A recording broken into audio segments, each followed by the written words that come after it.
Պարոն վարչապետ, 95 թվականից այս կողմ հանրաքվեներով, երբ որ փոխվել է, ընդունվել է սահմանությունը, հետո փոխվել, լեգիտիմության պակաս է մնացել։ Այսօրվա հարցումներով ժողովրդի մեծ մասը դեմ է նոր սահմանադրության ընդունմանը, ոչ թե փոփոխություններին, այլ ամբողջությամբ նոր սահմանադրության ընդունմանը, եւ այս նման իրավիճակում կա հանրային վստահության խնդիր այդ process-ի հանդեպ։ Եվ այստեղ ես միշտ սիրում եմ հիշատակել ՏՀԶԿ-ի այն մոտեցումը հանրային վստահության մասին, որ ասում է, մոտավորապես եմ ասում, ցիտում, որ հանրային վստահությունը դա ցանկացած ռեֆորմի ոչ թե էական բաղադրատարից մեկն էլ էական, ամենից էական բաղադրատարն է։ Եվ եթե չկա այդ վստահությունը, ցավոք սրտի նպատակը միջոցը չի ծառայելու նպատակին։ Երկրորդ բանը, ինչպես դուք նշեցիք ու համաձայն եմ, կարծես թե իրավակարգի, այնպիսի իրավակարգ է ձևավորված, որ հասարակությունը այո չի ընկալում իրեն որպես սեփական տեղ, եւ սրա մեծագույն խնդիրը իմ կարծիքով դրա մասին ես նշել եմ իմ գրավոր դիտարկումների մեջ, դա արդյունավետ կառավարման good governance-ը է, որը թարգմանում ենք արդյունավետ կառավարում, բայց ավելի ճիշտ կլինի դա թարգմանել արդյունավետ եւ արդարացի կառավարում։ Դրա բացակայությունն է։ Կոռուպցիայի դեմ պայքարը, սա որպես փորձագետ եմ ասում, անհնարին է առանց դրա պրոֆիլակտիկայի, որը արդյունավետ կառավարումն է։ Եվ Թալանի հետ բերել այդ ամենը շատ լավ է, բայց դա շատ երկար process է, օրինակի համար Նիգերիայում Աբաչայի Թալանացը, որ կարողացան հետ բերել, դա 20 տարի տևեց։ Ֆուջիմորիին Պերուում, որ կարողացան հետ բերել, դա 5-7 տարի տևեց։ Սուհարտոյին Ինդոնեզիայի նախկին դիկտատորին, որ նրա Թալանացը, որ կարողացան հետ բերել, 20 եւ ավելի տարի տևեց։ Սա երկար process է։ Իսկ դրա այդ ընթացքում մարդիկ ապրում են եւ արդյունավետ կառավարումը սկսած նրանից հարկային արդարացիությունը, հարկային վարչահարության արդարացիությունը, սկսած նրանից օրինակի համար մենք չունենք նորմալ իրավական մեխանիզմներ, որպեսզի անձը քաղաքացին մասնավոր հատվածի հետ հարաբերվելիս կարողանա ինքն իրեն պաշտպանել։ Այս առումով իրական Հայաստանի գաղափարախոսության մեխը կարծում եմ, որ դուք հենց դնում եք դա, որ պետք է երկիրը լինի այնպիսի միջավայր, որտեղ մարդը ուզենա ապրի եւ արարի։ Այս ընկալումը չի եղել երբեք, այլ եղել է կարծես թե անկախությունը ինչ որ մի բան վերացական, որը չենք էլ հասկացել ու գիտակցել, թե ինչի համար է այդ ամենը մեզ պետք։ Չի եղել, դուք առաջ եք տանում մի ճիշտ բան, դա կոնսենսուսի ձևավորումն է եւ երևի թե այս կան արդեն շատ։ Պարոն վարչապետ, այսօրվա դրությամբ օրենքները եւ բաները ես կոնկրետ, եթե ասենք կոնկրետ ոլորտներից էլ էլի գիտեմ, ընդունվում են ոչ շահառուի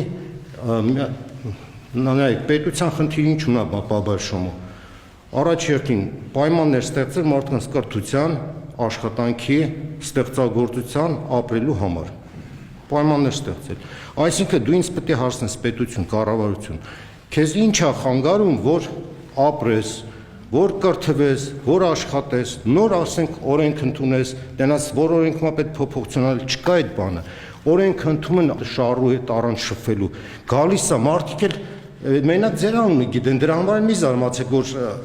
թերթերում ինչ ասում են, ձեր անունն են տալի, որովհետև այն շարքային մարդը, ում հետ հարաբերում է իշխանության ներկայացուցիչ, ձեր անունն է տալի։ Հիմա ես կոնկրետ առաջարկ ունեմ, մեխանիզմ, ես կոնցեպցիան եմ ասում, էլի մեխանիզմ ստեղծելու, որ մարդը պետք է իր բողոքով դիմի կամ առաջարկությունով դիմի պետությանը։ Պետության այն մի պատուանի սկզբունքը ինքնակցի բանը, խնդիրը, նամակակցի։ Պետությունը գնաց կամ հարցը լուծում է այդ մարդու, եթե օրենսդրական բան է, մի հատ գնա այդ աշխատողը պետության, տեսնում է օրենսդրական բաց է, ոչ թե ասի դե էսա վարչապետն է, ոնց օրենք ընդունել դա։ Մի հատ առաջարկություն ուղարկի սա կառավարություն, մի հատ ազգային ժողով, որ այս օրենքում sense абսուրդ բան կա, այս մարդկանց խանգարում է սովորելու, աշխատելու։ Խուդիկյան Հակոբ, ասպիրանտ, պարոն վարչապետ, հարգելի ներկաներ, քաղաքացիներ, թույլ տվեք ողջունել եւ շնորհակալություն հայտնել պարոն վարչապետ այս հանդիպման կազմակերպման համար ոչ ինստիտուցիոնալ քաղաքացիական հասարակության հետ, որը շատ կարևոր է ժողովրդավարական պետության մեջ, ժողովրդավարական process-ի օրգանական իրականացման ֆունկցիոնալիզացիայի տեսանկյունից Թույլ տվեք մի քանի գիտական ակադեմիական թեզեր ուղղել որպես լրացում ձեր հիմնական այն ուղենիշներին, չափանիշներին, որոնք դուք նշեցիք իրական Հայաստան կոնցեպտի շրջանակներում։ Եթե թարգմանենք ակադեմիական լեզվով, ապա արևմտյան ակադեմիական շրջանակներում իրական Հայաստան կոնցեպտը կարելի է թարգմանել որպես անցում պրիմորդիալիստական, էսենցիալիստական էթնոպետությունից դեպի սոցիալ կոնստրուկտիվիստական հայեցակարգի հիման վրա ստեղծված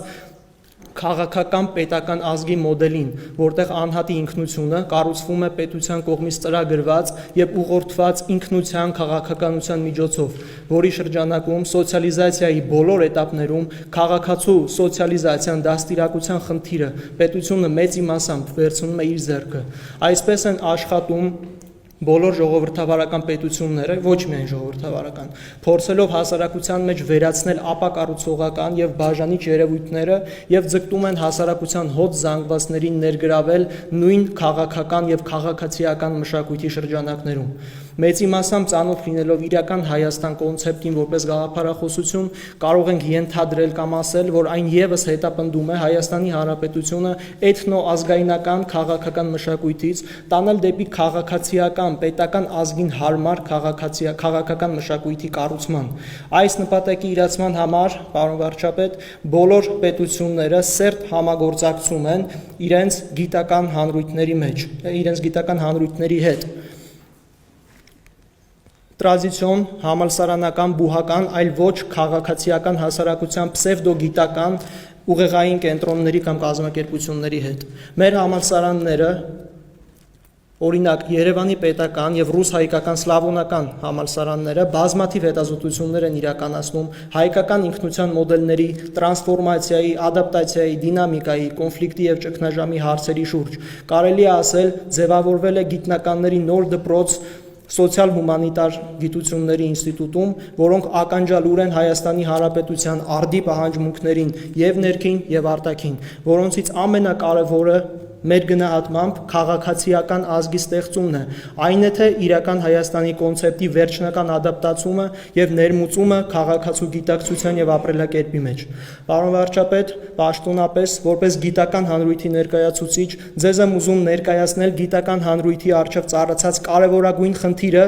այն է պետության աջակցության եւ որպես պատվիրատուի բացակայությունը։ Պատվիրեք գիտական հանրույթներին աշխատել ինքնության էֆեկտիվ քաղաքականության ավարտուն մոդելի ձևավորման վրա եւ պաշտոնապես ես հավաստում եմ, որ առանց սոցիալ-հումանիտար ոլորտի պրոֆեսիոնալների աշխատանքի ուղղակի անհնար է ստանալ էֆեկտիվ ինքնությունների քաղաքականության ռազմավարություն, ինչպես դա արել են մնացած պետությունները, ուղիղ ֆինանսավորելով սեփական բուհական հանրույթները եւ ստացել են ըստ երևույթի հսկայական գիտական ժառանգություն։ Ինչու բաց թողնել սեփական գիտնականների ներուժը, ինչու ներդրումներ չանել երիտասարդ գիտնականների եւ հետազոտողների ներուժի մեջ, չէ՞ որ յուրաքանչյուր պետության լավագույն ներդրումը գիտության մեջ ներդրումն է, առավել եւս երբ այսքան օրակարգային եւ ինստիտուցիոնալ է իրական Հայաստանի կոնցեպտին անցումը, որը վերջո կջնջի հասարակության աղճատումը եւ բաժանումը իրար հետ մրցակցող մեծ խմբերի։ Որպես իմ ասացի ապացույց ձեզ եմ ուզում հանձնել, ներկայացնել այս հետազոտությունների ժողովածուն մեր ավագ գիտնականների ղեկավարման ներքո եւ նաեւ իմ հոդվածը նվիրված սոցիալական ինքնության ձևավորման հիմնախնդիրներին հոգաչափ շնորհակալ եմ եւ մեծ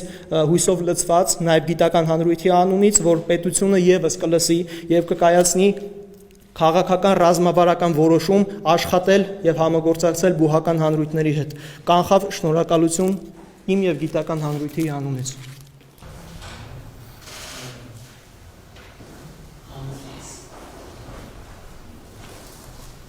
Պարոն վարչապետ, նախ թույլ տվեք շնորհակալություն հայտնելիս հնարավորության համար, իմ համար սա շատ կարևոր է, անվտանգության ոլորտի որպես ուսումնասիրող, հետազոտող շատ կարևոր է հանդիպումը, ինքնին նմանատիպ հանդիպումները իրենք ալգորիթմային առումով, արժեքաբանության առումով շատ կարևոր բան են նշանակում։ Ես առաջին իսկ պահից, երբ որ դուք հայտարարել եք իրական Հայաստանի գաղափարախոսությունը, անդադար նայում եմ, հետազոտում եմ, կարդում եմ, փորձում եմ կապել ձեր նախորդ ելույթների հետ, դեռ 18 թվականից ձեր շատ ու շատ թեզային ելույթներ իմ համար այսպես հետազոտության թեմա են եղել, անվտանգության դիտանկյունից եմ միայն ասում, Կարելի է շատ խոսել, թե իրական Հայաստանի գաղափարախոսությունը ինչ է։ Կարելի է այն անվանել Հայաստանի Հանրապետության պետականության տեսական հիմնավորման ինչ որ փորձ, քննարկում եւ այլն։ Բայց ես այստեղ նստած մի նոր բան ընդգծեցի իմ համար, որ մենք փաստացի ձեր օգնությամբ դուք առաջ եք քաշում ստրկատիրական մտածելակերպից դուրս գալու ճանապարհը, սուբյեկտ դառնալու ճանապարհը, առանձին սուբյեկտ իրավունք ունեցող, բայց անգամ դա ես այսպես կբնորոշեի։ Մենք ցավոք սրտի ձեր նշած ժամանակահատվածում այս նախորդ կարմրացած տեքստը որ նայում ենք, մենք կայսրությունների պատճառով որոշման իրավունքի հավատքն ենք կորցրել, պարոն վարչապետ։ Մենք միգուցե եւ ստացել ենք այդ որոշում կայացնելու իրավունքը, բայց հավատքը չենք ստացել։ Ոչ մեկի համար գաղտնիք չի, որ նախորդ տարիներին մարդկանց նույնիսկ գնում էին ընտրությունների, ասում էին մեկ ընտրենք չընտրենք, մեզից կախված չի ոչ մի բան։ Ընտրենք չընտրենք, բան չի կախված։ Դուք հիմա սրանով փորձում եք մեր այդ հավատքը տալ, այդ իրավունքի հավատքը, որ մենք իրավունքը ունենք, բայց հավատքը չունենք։ Ես իհարկե այս ամբողջ այս թեզի վերաբերյալ ձեր ելույթների վերաբերյալ ունեմ մի քանի հետաքրքիր առաջարկ, որոնք հիմա չեմ ասի, հուսով եմ այս քննարկումները կշարունակվեն, մենք առիթ կունենանք դեռ առարկայացնել եւ այո ակադեմիական որոշակի չափումների բերել նաեւ այս ամեն ինչը հետազոտել եմ Ֆինլանդիայի օրինակը, Սինգապուրի օրինակը, փոքր պետությունների, որոնք շատ դժվար ճանապարհով են անցել եւ այդ սխալվելու եւ չսխալվելու իրավունքը ձեռք բերելու ճանապարհը շատ փշոտ ճանապարհ է։ Այսքանը ես զինվորական եմ, փորձել եմ տեղավորում 3 րոպեի մեջ, շատ շնորհակալություն, նորից եմ ասում իմ համար անձամբ շատ կարևոր է հանդիպումը, ուզում եմ ձեզ շնորհակալություն ասեմ եւ մեր Լեոնարդին Պողոսյան, շատ շնորհալի երիտասարդ, ով այդ իդեան քննարկում ենք մի վայրկյանի ընթացքում իրար հետ,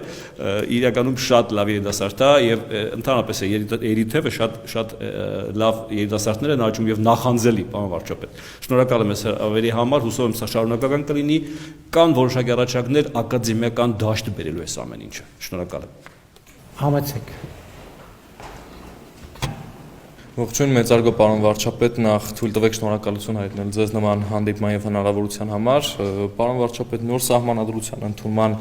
ռազմավարական նպատակը ինչ կերպով է իր մեջ պարունակում իրական Հայաստանի գաղափարախոսությունը, եթե կարելի է մասնավորապես քաղաքական, տնտեսական եւ մշակութային տեսանկյուններից։ Շնորհակալություն։ Դուք նշեցիք, որ process-ի ժողովրդի մեծ մասը դեմ է։ Ես չեմ ժխտելու։ Ես գիտեք, այդ բանավեճի մեջ չմտնելու համար, որ ես հայտարարեցի, որ զրոյական կետ եմ համարում։ Ես ավելին եմ ասում, ավելի հեռուն եմ գնում, ասում եմ ոչ միայն դուք ասում եք ժողովրդի մեծ մասը դեմ է, ես ասում եմ այս իդեայի գաղափարի կողմնակիցների թիվը համարում եմ 0։ Հավալում եմ 0 եւ process-ը հենց այդտեղից է սկսում, որ այդ էլի հին բանաձևերից, որ օգտագործել եմ 1+1-ի տրամաբանությամբ։ Ես ինձ դիրքավորում եմ որպես ոչ թե առաջին, այլ մեկ կողմնակից այս գաղափարի եւ այդ դիրքից եմ ես խոսում եւ այս process-ը հենց դրա համար է ավելանում այդ համախոհների թիվը, թե չի ավելանում։ Որովհետև տեսեք, այստեղ շատ կարևոր մի բան կա, որը մարդիկ երբեմն բաց են թողում տեսադաշտից։ Աբսուրդ կլինի, եթե մեր կառավարությունը ասելով, որ գիտեք ինչ, նախկինում սահմանադրությունները, որ ընդունվել են մի քիչ ընկալում են եղել, որ ժողովուրդը չի քվեարկել, փորձի նույն ճանապարհով բերի նույն իրավիճակը։ Դա աբսուրդ կլինի, ընդհանրապես անհեթեթություն կլինի, հասկանում եք։ Հենց այդ է, որ մենք պետք է արձանագրենք, իհարկե այդ մասնագետները կասեն, թե շեմը նոր սահմանադրության ինչպիսին է լինում, լավագույն առաջադեմ փորձը, բայց մարդը պետք է գնա, ես հենց այդ եմ ասում, մարդը պետք է գնա, էլ եմ ասում, թիվը ինչքան ընտրողների 50+1%-ը, թե քանի տոկոս պետք է դա տեղի ունենա։ Ինչ ուզում կառավարությունը ինչքան էլ ասի, կառավարության գործը հենց առաջարկելն է եւ ասելը իր կարծիքով ինչ պետք է անեն մարդիկ։ Մարդիկ այ ընդդիմություն տարբեր քարոզչություններ կլինեն եւ մարդիկ կորոշեն։ Ես եմ ուզում, ես ուզում եմ այս մի բանը շատ հստակ լինի։ Այդքան ֆունդամենտալ բանը մեզ համար, որ մենք համադրության ընտրությունների մի ձայնի կեղծիքի մենք չենք գնա։ Դա բացառված բան է, որովհետև դա աբսուրդ է։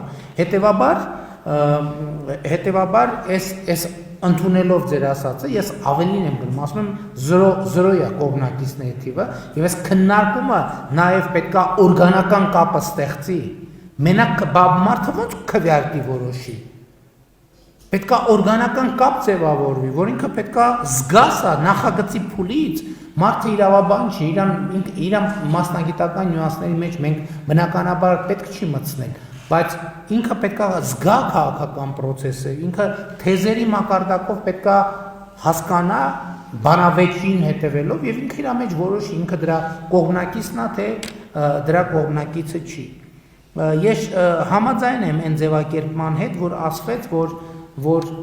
այս գաղափարախոսության իրական ամենակարևոր դրույթներից մեկը այն է Հայաստանի Հանրապետության ֆունկցիոնալ նշանակությունը։ Ինչի համար է Հայաստանի Հանրապետությունը։ Տեսեք, մենք այդ ֆորպոստի խոսույթը միշտ եղել է մեր իրականության մեջ, բայց ես ուզում եմ մի նյուանսի մասին ասեմ։ Մենք այդ ֆորպոստի խոսույթը միշտ կապել ենք ուրիշների հետ։ Բայց Հայաստանի Հանրապետությունը մեզ համար էլ է ֆորպոստ եղել։ Մեզ համար էլ է ֆորպոստ եղել, որովհետև դա հենց այն չի, այնտեղը չի։ Հայաստանի Հանրապետությունը մեզ համար նպատակ չի եղել։ Հայաստանի Հանրապետությունը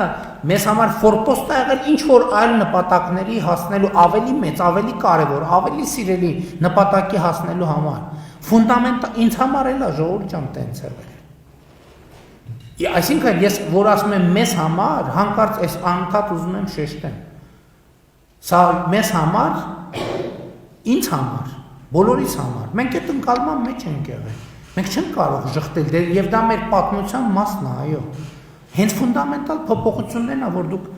ֆունդամենտալ բանն է, մարդը ուզում է ապրի, մարդը ուզում է ապրի եւ պետք չի դրա մեջ տեսնել ապազգային բան, որտեղ մարդը ուզում է ապրի, հասկանում եք։ Եվ այս շատ էական հանգամանք է, որ Հայաստանի Հանրապետությունը, Հայաստանի Հանրապետության քաղաքացու բարեկեցությունը ապահովելու համար այն բռնման, որ բարեկեցության մեջ մտնում է անվտանգությունը, մտնում է ժողովրդավարությունը, ազատությունը, օրինականությունը, կենցաղային բարեկեցությունը եւ այլն եւ այսպես շարունակ։ Եվ հա Այո, մնացածը ես թվարկումը սպառիչ չի, որտեղ առանց good governance-ի այդ ամեն ինչ չի լինի։ Ժողովրդավարական երկիր չենք։ Գիտեք, ես ես ժողովրդական կամ Այո, ես դրա հետ չեմ վիճելու։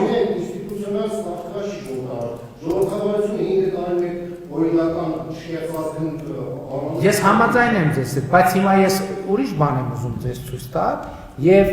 այդ իմ ընկալումն է, այդ նաեւ սրա պատճառը։ Սրա պատճառը, որ ես ձեր ասածը զգալով է, որ X պահի այդ տեսեք, այսօր 3:22:49,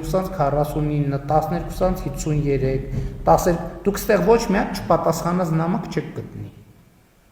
Սա քաղաքացիների նամակներ են, որոնք ձեր ասածի համար է։ Այսինքն ես նկատի ունեմ, ձեր ասած ազդակը ես եմ զգացել, որ ես հասկացել եմ, որ ես պետքա ուղիղ կապի մեջ լինեմ, պետքա մարդիկ հնարավորություն ունենան։ Ես շատ ինքս ինձ հարց եմ տալիս, մեկ-մեկ ասում եմ, ես ժամանակը ճիշտ բանի վրա եմ ծախսում։ Մարդիկ գրում են ամենափոքր հարցերից ընդհուպ այն օրը Սյունիքի մարզի գյուղից գրել են, որ ջուրը կտրվել է, ես ուղարկում։ Հետո ինքս ինձ հարց եմ տալիս, ասում եմ, բայց լավ, ես ժամանակը ճիշտ բանի վրա եմ ծախսում։ Հիմա եթե մարդիկ ճիշտ բանի վրա չեք ծախսում, դուք չպետք է դրանով զբաղվեք, ասացեք դա, որ չէ, ես հիմա ձեզ մի հատ վարչապետը չի կարող այս երկիրը գզի, ես հիմա ձեզ ասում եմ, որ ես ձեր ասած ժողովուրդ աշխատացնի պետական կառավարման համակարգ ծառայի ոնց մինչև վարչապետ չի կազմել, չի աշխատի համագիտասահման չկոպես, այդ մեխանիզմը որ աշխատի, որ այն ամենացածր պաշտոնատար մարդն է, որ բանը գա դառնալ գործի մտածի ոնց որ Շատ լավ, բայց թույլ կտա։ Ես նկատի ունեմ, որ ձեր ասած արտակները այն ժանրն են, որ ես վարչապետ եմ, դուք տենց բանը, ես էլ ասեմ, չէ, որ չէ, ոնց եք տենց։ Ես այդ ազդակներս համաձայն եմ, եւ մեր քաղաքական թիմն էլ այդ ազդակները զգում է։ Ստեղ խնդրեմը ուրիշ տեղ է, որ մեր մյուս բանախոսը նշեց, մեր առաջի բանաս, ստեղ մեր խնդիրները ինստիտուցիոնալ են։ Ինստիտուցիոնալ են եւ դուք կներեք չեմ հիշում ով, բայց ոնց որ դուք նշեցիք կրթության մասին, որ կառավարությունն էլ պետք է կրթվի։ Եվ այդ խնդրեմը այո կա։ Այդ խնդրեմը կա եւ իրական Հայաստանի գաղափարախոսությունը այ good governance-ը նաեւ դրա մասին է։ Good, եթե մարդը Սյունիքից ինձ գրում է, ես էլ պատասխանում եմ, դա bad governance-ի բանն է, վկայությունն է, որովհետեւ մարդը պետք է ինչ չգրեր։ Ես դες դրա համար եմ ասում, ես ճիշտ գործով եմ զբաղվում, թե սխալ, ես սխալ գործով եմ զբաղվում, որովհետև երբ որ ես այդ թեմայով զբաղվում եմ, ոչ թե ես, այլ վարչապետ այդ թեմայով զբաղվում, դա վատ կառավարման հետևանք է, բայց մյուս կողմից էլ ես հիմա ինչ որ առումով, բանով, տենց ենթագիտակցության զգում եմ, որ ես վաղը մյուս օրը միտեղ եմ գնալու, երբ որ ձեր նման մի հարգարժան քաղաքացի ինձ ասելու է, գիտես, ինձ սենց պրոբլեմ կա, ինձ էլ պետք է որ ապացուցել, որ ես գիտեմ, որ տենց պրոբլեմ կա, եւ ասել այո, ես հիմա դրա բալասանը չգիտեմ ոնց լուծել, բայց այո, կա այդ պրոբլեմը, եւ այս գաղափարախոսությունը նաեւ մոտենալու մասին է այն հարցին, թե ինչպես լուծենք այդ պրոբլեմը։ Բավականին եթե կարելի է երևի թե նաև խոսում ենք մերիտոկրատիայի կարգի,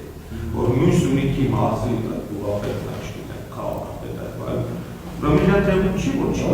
կարող հարցը դա ձեզ ասում։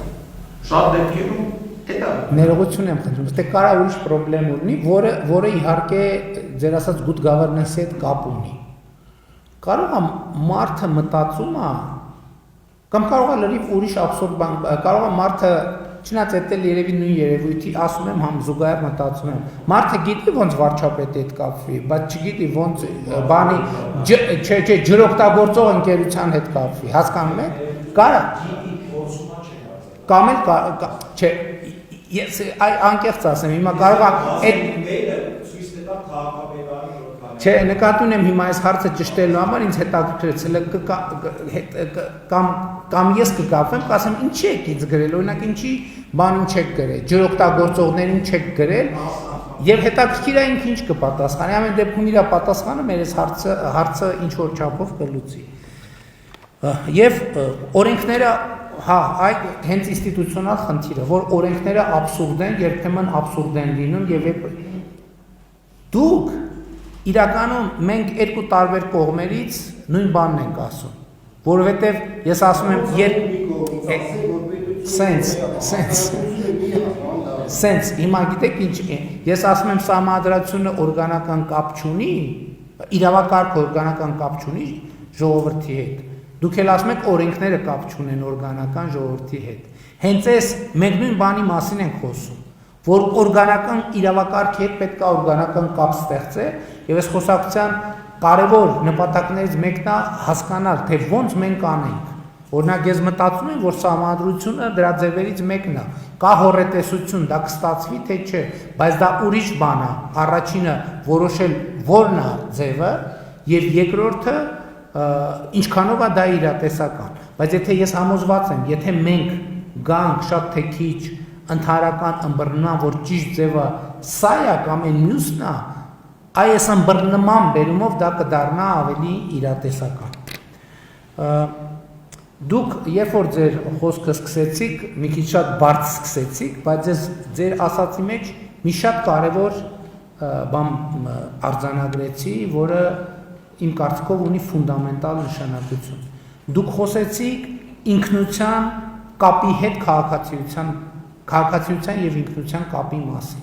Դուք խոսեցիք նրա մասին, որ կարա քաղաքացու ինքնությունը, քաղաքացիական ինքնությունը լինի պետական քաղաքականության նյութ եւ առարկա։ Սա շատ կարևոր բան է, որ մեր իրականության մեջ դա երբեք չի եղել։ Ավելին, ես կասկածներ ունեմ եւ մտածում եմ, որ ինչու նաեւ մեր իրականության մեջ չի եղել, որովհետեւ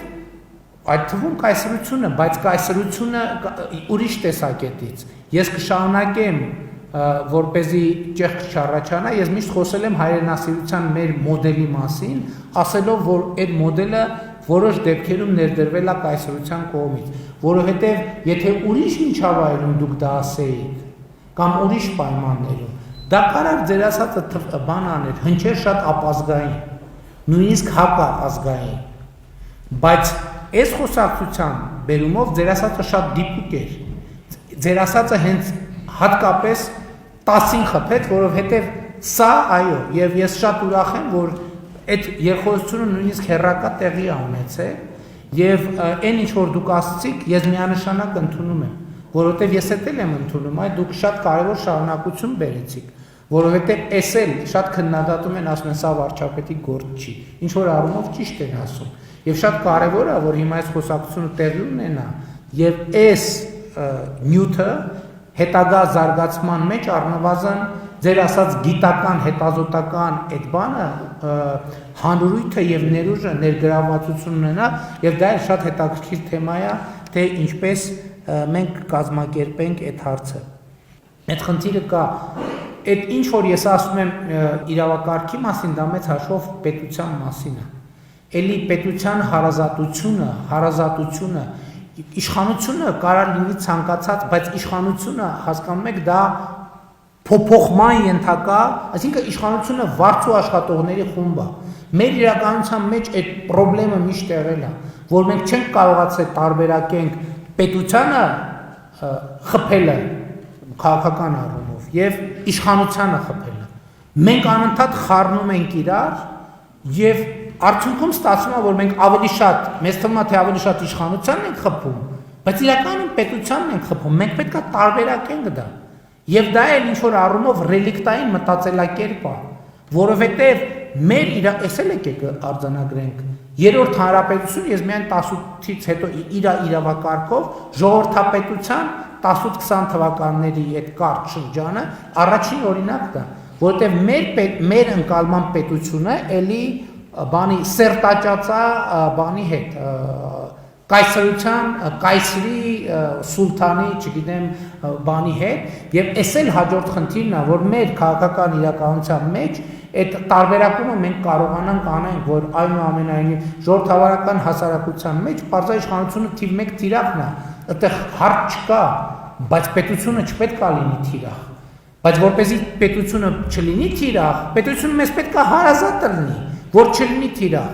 Մենք ինչքան էլ խառը կռվի մեջ լինենք, երբ որ դիմացը մեր հարազատն է դուրս գալիս, նույնիսկ ամենաշփոթված պայմաններում, նույնիսկ հարվածի ժամանակ մեր ձեռը բնազդաբար բան է անում, արգելակում է, որովհետև մեր դիմաց մեր հարազատն է կանգնած։ Այս դեպքում մեր դիմաց մեր հարազատն է կանգնած, բայց մենք չենք ճանաչում իրար։ Որտեղ մենք շատ վաղուց այդ հարազատին կորցրել ենք, չենք կարող, միջև չենք կարող գտնենք, որ պետությունը մեր հարազատն է, այս իշխանությունը ընդամենը այսօր ընտրվել է, վաղը չի ընտրվի, կամ դժգոհեմ իշխանությանը, դա իմ մոտ խորը համոզմունք է, ես չեմ կարող ուրիշ կերպ ասել, ցանկացած պահի, երբ որ ես ընդ որում ուշադրություն դարձեք, ես երբեք չեմ ասում, ընտրությունները այ կգան, ես ասում եմ ժողովուրդը ցանկացած պահի որ ուզենա անիշխանափոխություն փոխի կար ցանկացած պահի կանի եւ մենք դա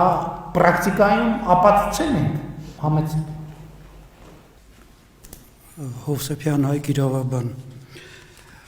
Պարոն վարչապետ եվրոպական բոլոր դատարանները իրենց վճիռները որ կայացնում են Հայաստանի Հանրապետության կամ ընդհանրապես կայացնում են իրավունքի խախտման վերաբերյալ եւ ոչ թե օրենքի խախտման վերաբերյալ մեզ մոտ տեղի ունենում հակառակ process-ը Օրենքն է ծնում իրավունք եւ ոչ թե իրավունքը օրենք։ Երբ որ օրենքի տրամաբանությունը փոխվեց եւ իրավունքը ծնեց օրենք, այդ անվստահությունը ժողովրդի կվերանա։ Երկրորդ հարցը, որ կցանկանային խոսել գաղափարախոսությունից, ցանկացած գաղափարախոսություն հիմնավորվում է ռազմավարությամբ։ Մինչդեռ նույնիսկ այսօրվա կառավարությունը ներկայացված գաղափարախոսությանը հակառակ որոշումներ է կայացնում։ Այսինքն դա չի բխում քաղաքացու իրավունքից, հետևաբար եւ առաջանում է այդ անվստահությունը, որը ձևավորվում է հանրության մոտ։ Հիմա անդրադառնանք նոր ընդունվող սահմանադրությանը։ Ես միանշանակ կողմ եմ, որ նոր սահմանադրություն ընդունվի, որովհետև ներկա սահմանադրության մեջ բացակայում են հակակշիռների եւ զսպումների մեխանիզմները։ Ընդհանրապես որևէ հակակշիռ զսպում իշխանությունների ճյուղերի մեջ գրեթե գոյություն չունի։ Հետևաբար առաջին հերթին պետք է երկու հարց լուծել նոր սահմանադրությամբ։ Դա սկզբունքն է, թե մի քանի սկզբունքների թե ինչ սկզբունքով է ձևավորվելու սահմանադրության հիմնական դրույթները, եւ երկրորդը, որ իրավունքը ծնի օրենքը եւ ոչ թե հակառակը։ Այդ ժամանակ մարդու իրավունքները կլինեն առաջնային, ոնց որ գաղափարախոսության մեջ ներկայացված է։ Ես չեմ ուզում մանրամասնել կոնկրետ օրինակներով, դրանք շատ են, բայց ամեն դեպքում այս բոլոր նկատառումները գաղափարախոսության հետ կապված պետք է նկատի ունենալ։ Շնորհակալություն։ Համեցեք։ Շնորհակալություն, Շուշան Ազատյան, իրանագետ, լեզվաբան, Իրանում Հայաստանի անկախությունից հետո իր դիսերտացիան պաշտպանած երրորդ եւ միակ կին ներկայացուցիչը, ինքնազարգացման, ինքնակրթության եւ ֆորմալ կրթության երկար ճանապարհ անցած մարդ։ Նախ հարգարժան պարոն վարչապետ, ցանկանում եմ շնորհակալություն հայտնել այս հնարավորությունը մեզ ընձեռելու համար եւ քաղաքացիների կարծիքը լսելու պատրաստակամության համար։ Այսօր ես չեմ խոսելու նախագծի արտաքին քաղաքականության մասով կամ հայ-իրանական հարաբերությունների մասով։ Այսօր ես շատ պարզ ձևով խոսելու եմ շատ պարզ եւ կարեւոր մեկ այլ թեմատիկայի մասին։ Տեսլակատում նշվում է, որ այն պետք է արտահայտվի պետական հանրային կյանքի բոլոր ոլորտներում։ Պետական քաղաքականություններն ուղղված պետք է լինեն մարդուն անհրաժեշտ կրթությամբ, հմտություններով, կարողություններով, գիտելիքով օժտելուն, մարդու տաղանդը զարգացնելուն եւ դրա իրացման համար անհրաժեշտ հնարավորություններ ու միջավայր ձևավորելուն։ Այստեղ ուզում եմ շեշտը դնել միջավայր ձևավորելու վրա։ Ես այսօր չեմ խոսելու հոգատար միջավայրի մասին, թույլ տվեք հոգատար միջավայրի մասին երազել եւ կխոսեմ ավելի շատ առողջ միջավայր ձևավորելու մասին։ Առողջ միջավայր ձևավորելու համար, եթե թույլ կտաք, ես ներկայացնեմ որոշակի ճանապարհներ, շատ պարզ ճանապարհներ, պրակտիկ մոտեցումներ, ինչպես կարելի է հասնել առողջ միջավայրի։ Առաջինը կարևոր եմ համարում, որ մարդիկ զբաղվեն ինքնակրթությամբ։ Պարոն վարչապետ, ինքնազարգացմամբ, ներողություն եմ խնդրում, ինքնազարգացմամբ։ Այսօր մեր ուսումնական հաստատություններում եւ պետական համակարգում աշխատում են մարդիկ, երկար տարիներ աշխատած մարդիկ, գուցեև հմտացած իրենց աշխատանքում, սակայն շատ լճացած վիճակում եւ մարդիկ չեն ցանկանում դուրս գալ իրենց հարմարավետության գոտուց, իսկ բոլոր նորարարությունները եւ տարբեր մոտեցումները դիտում են որպես վտանգավոր երևույթ են դիտում, ինչ կարող է անել մարդը, վտանգ է տեսնում։ Եվ ամենակարևոր կետը ուրեմն ներառականության եւ հավասար հնարավորությունների մասին է։ Հավասար հնարավորությունները եւ ներառականությունը, երբ որ դրանց մասին մտածում ես, տանում են դեպի կոռուպցիա եւ բարեվարկություն։ Ինչ անենք։ Այստեղ ես ցանկանում եմ որպեսզի ուշադրություն դարձնել ոչ թե ոչ բարեվարկ մարդկանց, այլ մարդկանց, որոնք բարեվարկություն են դրսևորում եւ փորձել խրախուսել նրանց։ Խրախուսելը ժողովրդական լեզվով ասած ոչ թե թիթիզություն է կամ ձևական ինչ-որ բան, այլ շատ լուրջ պետական պրակտիկա։ Նախ պարոն վարչապետ ներկայանամ, անունս Արման Ազգանն է Սմբացյան, ներկայացնում եմ Գեղարքունիքի մարզի Լիշ գյուղը։ Ասեմ խնդիրներ հենց գյուղերի հետ կապված, հիմնականը որ վերաբերում է մարդկանց առօրյային։ Մարդկանց մոտ իրավագիտակցությունը շատ թույլ զարգացած է։ Դուք որպես վարչապետ, երկրի ղեկավար, ինչու՞ չէ նաև մեր երկիրը, Հայաստան Հանրապետությունը, մեր ընտանիքն է, որպես ընտանիքի ղեկավար, ինչպիսի մոդելներ կառաջարկեք, որպեսզի մարդկանց իրավագիտակցությունը բարձրացնենք մենք։ Ես մոդելներից մեկը, եթե թույլ տաք, ասեմ, զեկույց ունեմ, մոդելներից մեկը պետքա նախ, եթե մենք խոսում ենք ժողովրդավարությունից մոտենում ենք Եվրոպային օրինակ ուսումը, եթե երեխաները դպրոցում սովորում են, իրանք ինքնակրթվելու կամ կրթվելու համար իրանք վճարումներ են ստանում պետությունից, բայց մենք, ճիշտ է, մեր ուսումը անվճար է, բայց մենք ենք վճարում պետության ուսումը անելու համար։ Երկրորդը, նախ հիմնականը ժողովրդի համար զուտ տարիքային առումով ասեմ 50-ից եւ ավել մարդիկ ուզում են փորձում են աշխատել, բայց գալիս ասում են իրանց տարիքային շեմը, ասում են վեր քո տարիքը լրացել է, դու պետքա գնաս թոշակի։ Որը որ չեմ ընդունում, եթե մենք գնում ենք Եվրոպա, մենք պետքա նախ մոդելները, ռեսուրսները ստեղծենք, թե ֆինանսապես եւ թե զուտ մեր գործընկերներից մեկը ճիշտ ասեց ուղեղային ինստիտուտներ։ Մենք պետքա մեր կառավարությունը ավելի շուտ դուք պարոն վարչապետ հետևողական լինեք նախաբուական եւ բուական հաստատությունները շրջած կատարեք երբ որ մարդիկ ընտրում ենք խելացի մարկանց երբ որ խելացի մարդիկ մտքեր են արտահայտում դուք ուշադրություն դարձնեք այդ խելացի մարկանց անդրադառնամ իրական Հայաստանի նախագծի այո ես պատիվ ունեմ իսկականից պատիվ ունեմ որ ներկա եմ գտնվում քննարկմանը մինչեւ իրական նախագծի քննարկումը նախ որ դուք ասեցիք ի հայտ չի եկել Հայաստան Հանրապետության տարածքը ի հայտ եկել է ուղղակի հնարավորություն չեն տվել մարդկանց սենց մտերմիկ զրույց անեն իրանք որոշել են իրանք արել են ու վերջում եզրահանգման ունեք ասել են էսի սենց պետք է լինի բայց դուք հնարավորություն եք տալիս որի համար խորապես շնորհակալություն եմ հայտնում Համեց Ներկայանամ ես Արտակ Ավասյանն եմ նախ շնորհակալություն եմ ուզում հայտնեմ պարոն վարչապետ հնարավորության համար սենց անմիջական քննարկման եւ կուզեի տնտեսական բաղադրիչի մասին խոսել, հա, նախ իրական Հայաստան, սենց մի հատ տերմին, հա, եթե հնարավոր է ներառել որպես առաջարկ տվյալ դեպքում ես իրական աշխատավարձի մասին կուզեմ խոսել կապված եկամտահարկի հետ նախ ովքեր որ վերցրեցին, հա, բնակարանները Երևանում անցած տարվա դրությամբ մոտակա օրինակ վերցնենք, անցած տարի են վերցրել, մոտակա 19 տարին աշխատելու դեպքում իրենք պետությունից ստանալու են իրենց գումարը, մասնավորապես ով որ օրինակ 1973 թվականից եւ ավելի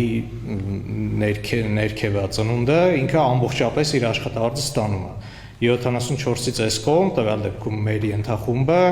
օրինակի համար միայն 5%-ն է պահվում պարտադիր կուտակային, մնացածը էլի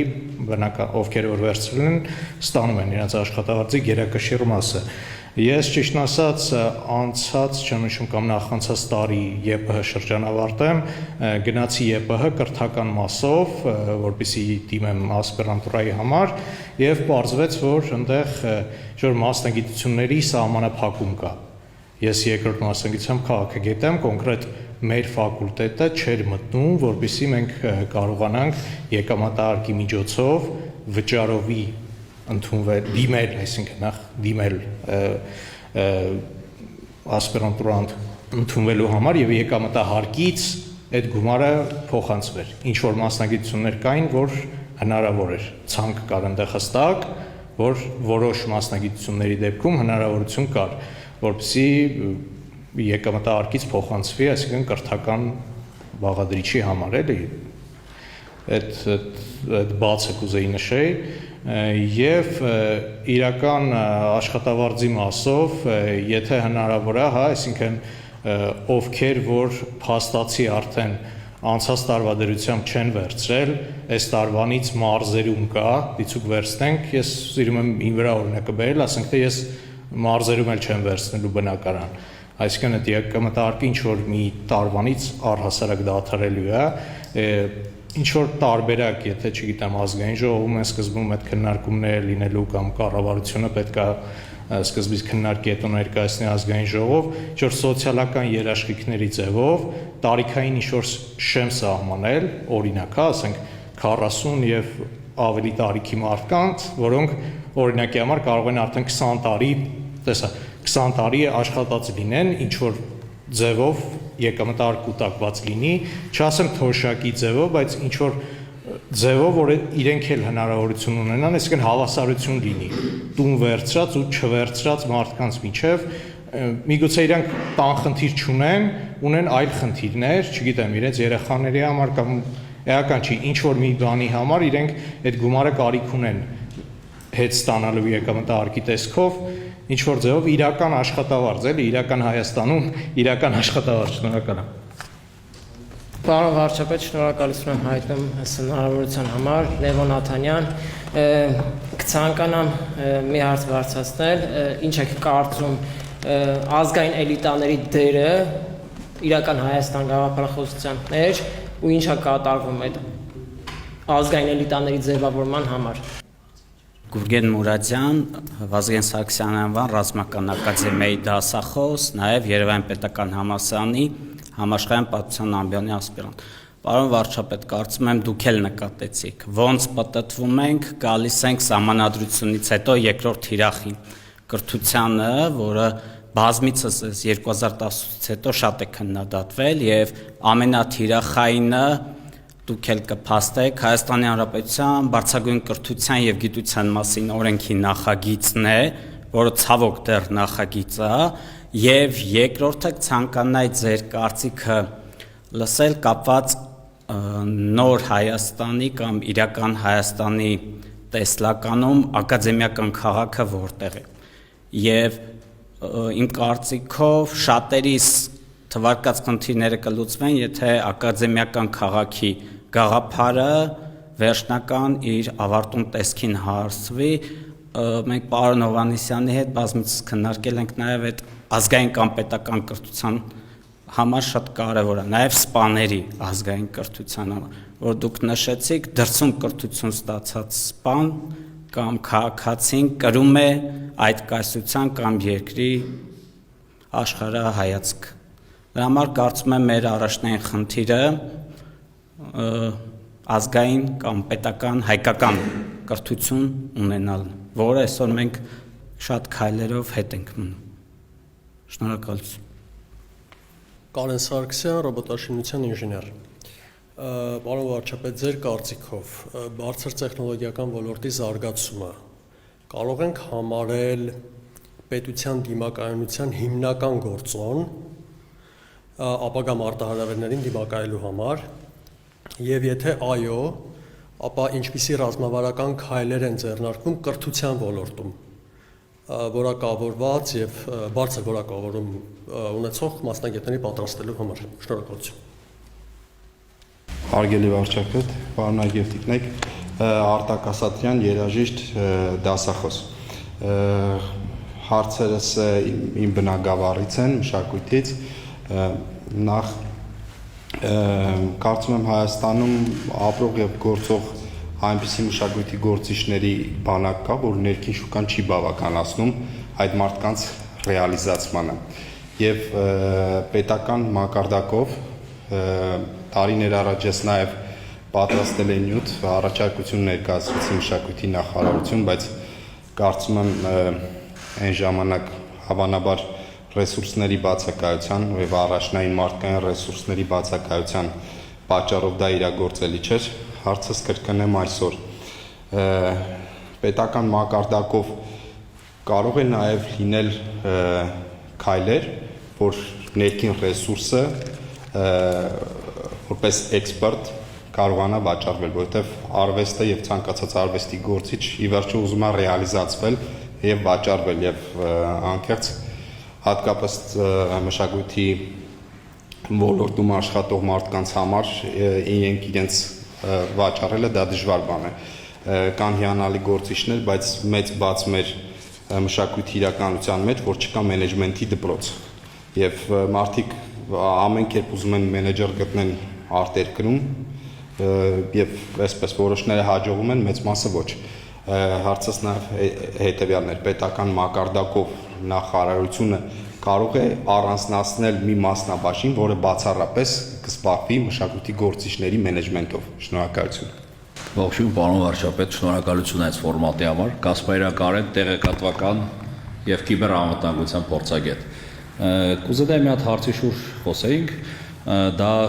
պետական տարբեր կառույցների ու բիզնես կազմակերպությունների այդ պատասխանատվության զգացմունքի վերաբերյալ այդ անհատական տվյալների օրինակ, այսինքն պարբերաբար, չգիտեմ, ինչ-որ հակերական գրողներ ա լինում, արտահոսք ա լինում, բայց լավագույն դեպքում հնչում է շատ ներողություն օրինակի համար, այսինքն չկա հստակ պատասխանատվություն ու պատիժներ, որտեղ աշխարհում կա այդ փորձը արդեն, բազմաթիվ պետություններ ներդրել են այդ մոդելները, ընդհանուր մինչև օրինակ բիզնեսի համար տարեկան այդ եկամուտի օրինակ ինչ-որ տոկոսով, այսինքն պետքա պատժվեն, որ սկսեն արդեն այդ պատասխանատվության զգացմունքը արդեն ձևավորել։ Կներեք ինչի համար։ Անձնական տվյալների եւ այլն, երբ որ օրինակ ապահովագրականները, ինձ թվում է բոլորը առնչվել են, եթե միտեղ օրինակ աշխատում են որևէ մի կազմակերպության հետ, մեկ էլ տենում են բոլորը զուգահեռ սկսում են զանգել, ինչ-որ տեղ հարցեր տալ, գնային առաջարկել, այսինքն նշանակում է արտահոսք կա, տոտալ արտահոսք կա անձնական տվյալների։ Շնորհակալություն հնարավորության համար, սահմանադրության հետ կապված, սահմանադրությունը եւ պետությունը կայանալու համար մի քանի կարևոր առաջնահերթություն պիտի լինի։ Սահմանադրությունը մայր օրենք ենք համարում։ Սահմանադրությունը իրագործվելու համար պետք է արդար դատաիրավական համակարգ լինի եւ հակակոռուպցիոն։ Այստեղ փորձեմ մի քանի օրինակ բերել, օրինակ դատական համակարգի, այսպես ասած, սելեկտիվ կամ ընտրողական մոտեցումների հետ կապված։ Մինչև այսօր դատական համակարգը չի գործում արդարացի ու կարող եմ օրինակներ էլ բերել, երկրորդը կոռուպցիայի հետ կապված է։ Գողոնը գտնում են, մարդիկ վերականգնում են եւ քրեական գործը կարճվում է։ Դա ինչ է նշանակում, այսինքն քաղաքացին առանց դատարանի վճռի կամ վարչապետը կամ ազգային անվտանգության ղեկավարը որոշում է, այս մարդուն կարելի է բաց թողնել, այս մարդուն չի կարելի բաց թողնել։ Գողոնը վերականգնվել է։ Գողոնը կարա լինի հայտնաբերված, ենթադրենք X չափի գողոնից մի մասն են հայտնաբերել ու բնականաբար բոլորի մոտ դա որտեղ մի մասը ծախսել են, գնացել են, հանգստացել են ու նմանատիպ տարբեր գողոններ կան, որոնք դժվար է հայտնաբերել։ Դատական համակարգի հետ կապված, եթե անհրաժեշտություն կլինի, մի քանի օրինակ կարող եմ ներկայացնել, որ ընտրողականը լինում ու մարդիկ նամանանդ վարչական իրավախախտումների հետ կապված փորձում են դիմել դատարանել իրանց իրավունքը վերականգնելու կամ 1.5-2 տարի հետո է նշանակվում առաջի դատը, բազմաթիվ դեպքեր կան։ Այսինքն մենք չունենք անհրաժեշտ քանակի դատավորներ, ընդ որում անաչառ դատավորներ, մարդիկ կան, որոնց հոդվածը ավելի քիչ է, քան գտնվում են նախնական կալանքի տակ, ու նմանատիպ բազմաթիվ օրինակներ կարելի է բերել սելեկտիվ կամ ընտրողական արդարադատության, որին ինձ թվում է, չգիտեմ, էլի նույն բանն է լինում, այսինքն պիտի վարչապետը հատ-հատ բոլոր քրեական գործերին անձամբ ծանոթանա, փորձի արդարություն վերականգնել ձեր միջամտությունը, թե պետք է համակարգը հենց լինի, որ սահում, եթե կա հանցագործություն, պիտի հետևի պատիժը։ Շնորհակալ եմ, ես 15 րոպեի մեջ փորձեմ արձագանքել։ Առաջին ձեր հարցը պետությունը պատրաստ է ֆինանսավորել թե չէ, այո, պետությունը պատրաստ է, բայց որոշակի մեխանիզմներով, հետո ինձ թվում է դուք ծանոթանաք օրինակ գիտության ֆինանսավորման հետ կապված մեր մեխանիզմներով ինչու ձեր ասածը հնարավոր չի անել, եթե ինձ գրեք էլեկտրոնային փոստով, ես կփորձեմ հասկանալ, թե ինչու է ձեզ մոտ այդ հարցը ծագում, որովհետև հիմա մենք ունենք այդ համակարգը եւ պետքա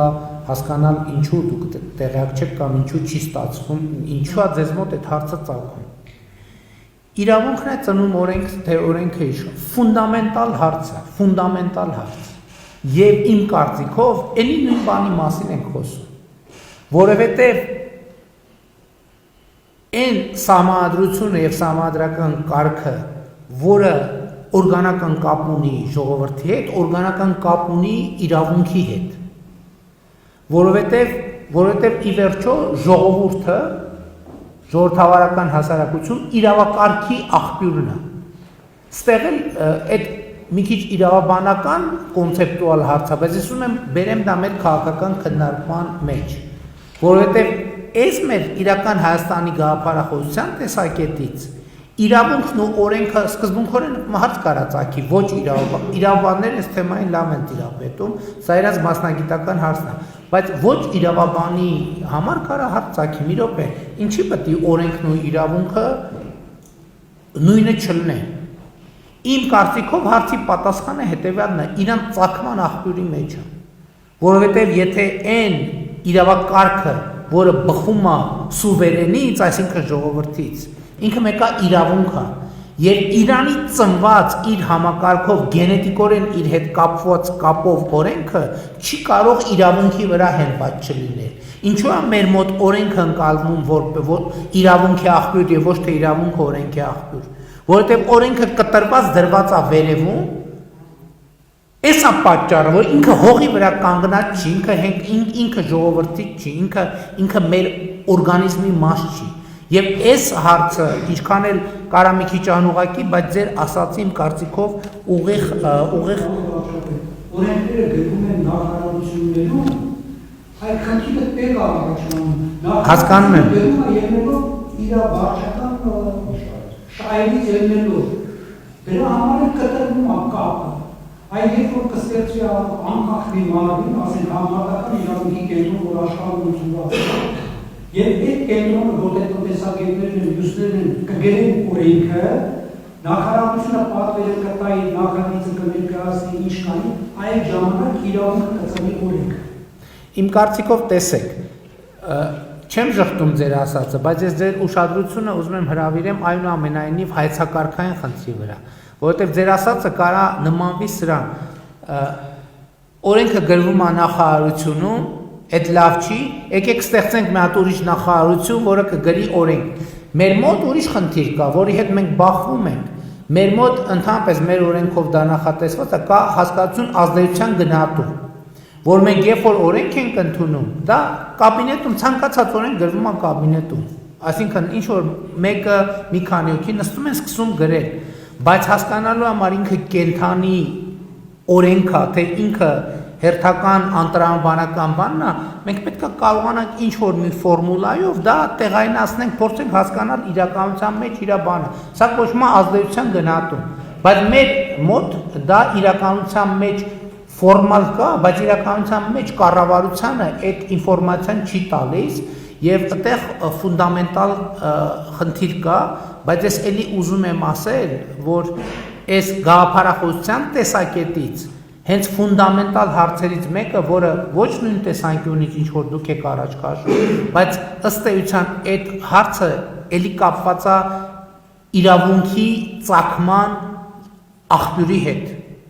եւ էլի կապված է իրավակարգի հետ եւ ես ուզում եմ ասեմ, որ ձեր ասածը ընդունում եմ։ Հիմա քանի որ մեր հարցը գաղափարախոսության մասին է, ես չեմ ուզում շատ գնանք պրակտիկ բաների մասին։ Դրա առիթն էլ կունենան, բայց ես ուզում եմ ասեմ, որ դրա հետ համաձայն եմ, ուղղակի իմ մեկնաբանությունը գաղափարախոսության տեսակետից էլի օրգանական կապի մեջ է, ինչքանով է հարազատի մասին, ինչքանով է օրենքը գրած հարազատի կողմից, հարազատի համար, հարազատի մասին, ստեղ է ֆունդամենտալ պրոբլեմը։ Հակակշիռների եւ զսպումների մասին դա ամենակարևոր եւ ամենաբարդ թեմաներից մեկն է։ Հիմա վերադառնալով դատա իրավական համակարգին, որովհետև տեսեք հիմա, մեր իրականության մեջ կա, չէ, որից շատ նեղվում են եւ շատ նաեւ մեզ քննադատում են, նույն այդ բռնել բաց թողելու բանը, տրամաբանությունը, որը հետեւյալն է, ինչ որ միշտ չի որ տենց, հա, որովհետև երբեմն եւ բռնող եւ բաց թողող ինստիտուտը նույնն է, բայց երբեմն տեղի ունենում հետեւյալը։ Մի ինստիտուտը բռնում է, մյուս ինստիտուտը բաց է թողնում։ Հիմա ու դրա շուրջ միշտ կա աղմուկ, դիլեմա, հարց։ Հիմա ես երբեմն ինձ հարց եմ տալիս։ Ու ես այդ հարցի պատասխանը ուղիղ ասեմ չունեմ, եւ որովհետեւ ես նաեւ ձեր հարցերը ես ցավում եմ, որ մեր վերջին խորհրդակցությանը դուք ներկա չեք եղել, որովհետեւ ես ըստ էության ճշգրիտ ձեր տեքստը ոչ կոնկրետության մեջ, բայց ընդհանուր առմամբ կրկնում է, որ մենք sense problem, իմ զգացողությունն է, որ sense problem ունենք։ Բայց հիմա մի ինստիտուտը բռնում է, մի ինստիտուտը բաց է թողում, ենթադրենք։ Ինձ հարց եմ տալիս, ասում եմ, էսա հակակշիռների եւ փոխզսպումների մեխանիզմը կամ կարող է էսա հակակշիռների եւ փոխզսպման մեխանիզմ, որովհետեւ քնչականը բռնեց,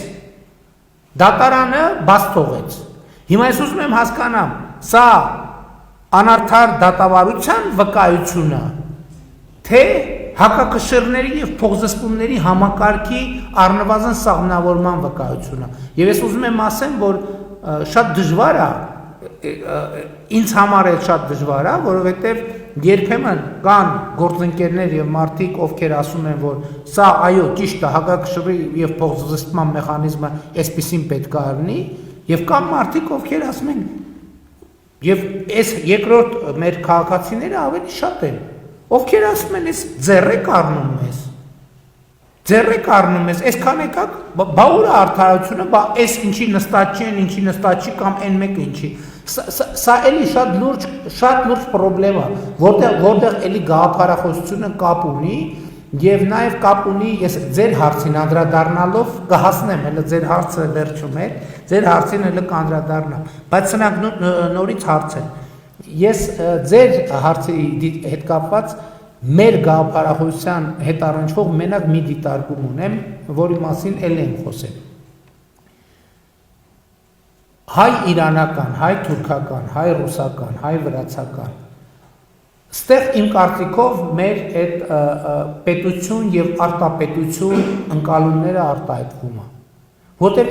ես էլ եմ այդ նույն կերպ ասում, ես նեն չի որ, չնայած ես հիմա փորձում եմ իմ խոսույթում դա փոխել, իմ մոտ անդադ հարց է ծագում, ինչ ենք մենք ասում հայ իրանական եւ ինչ չենք ասում Հայաստան-Իրան, Հայաստան-Իրանի Իսլամական Հանրապետություն։ Ինչ ենք ասում հայ վրացական եւ չենք ասում Հայաստանի Հանրապետություն Վրաստան։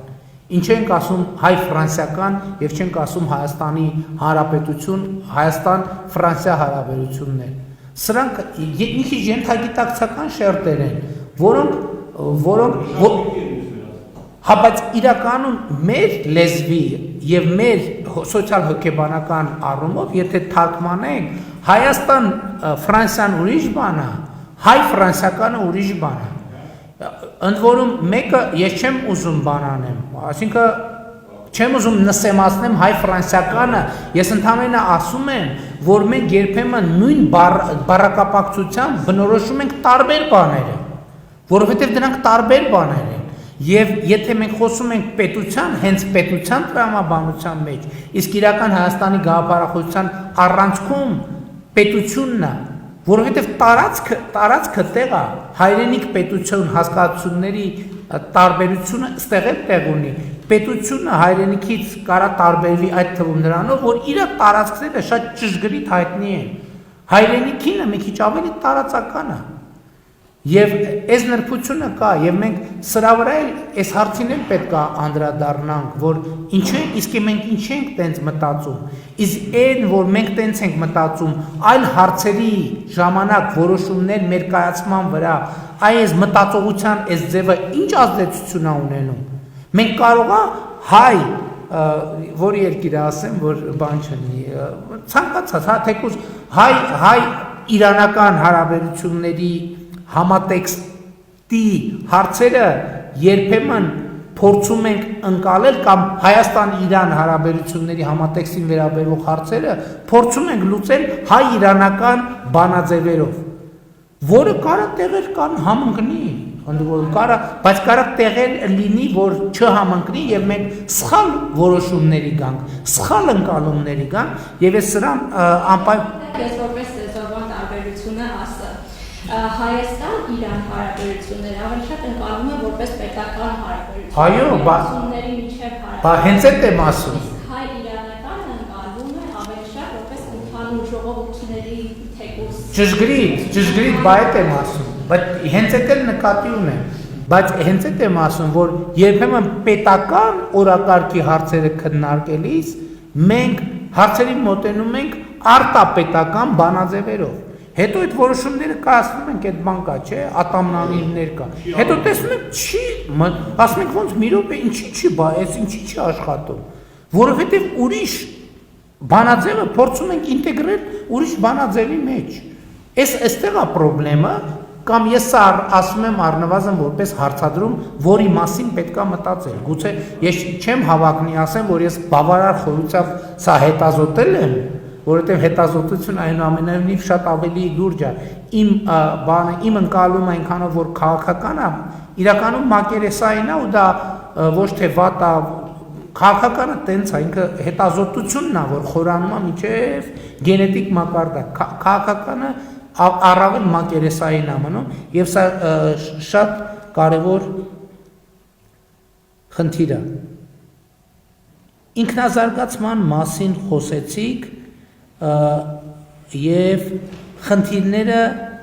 լսելու մասին խոսվեց եւ ես ինքնազարգացման եւ խնդիրները լսելու մասին իմ կարծիքով մի կարևոր գոնե իմ տեսակետից կարևոր բան ունեմ ասելու։ Մեր իրականության մեջ մի հատ ուրիշ խնդրեմ կա։ Մենք քննադատության կուլտուրա չունենք։ Քննադատել նշանակում է թշնամանալ։ Ուսավ մեր զարգացման ճանապարհին ֆունդամենտալ խնդրեմ է։ Դա ինձ էլ է վերաբերվում։ Ես չգիտեմ, ես նույնիսկ էմոցիոնալ հարթության մեջ չեմ, դա ինչ որ մի հատ ուրիշ բան է, որ մենք նույնիսկ մեր կուսակցության մեջ, մենք հիմա այդպես որոշում ունենք, որ ուզում ենք բան անենք, ինքնակննադատության եւ քննադատության կուլտուրա ձևավորենք։ Բայց նույնիսկ ամենամերձավոր միջավայրում ես դա տեսնում եմ, երբ որ խոսքը նրա մասին է, որ մենք պետքա անցնենք քննադատության ժանրին, դա դառնում է խնդրեմ։ Եվ առավել եւս եւ շատ դեպքերում ինչ են օրինակ մեր մոտ այդ թվում քաղաքական թիմերը եւ այլը իշխանության ընդդիմություններն իմիջայլոց այդ նույնը ընդդիմության մեջ է տեղի ունենում, իրանք մի X պահի իրանք զարգացումը դադարում են,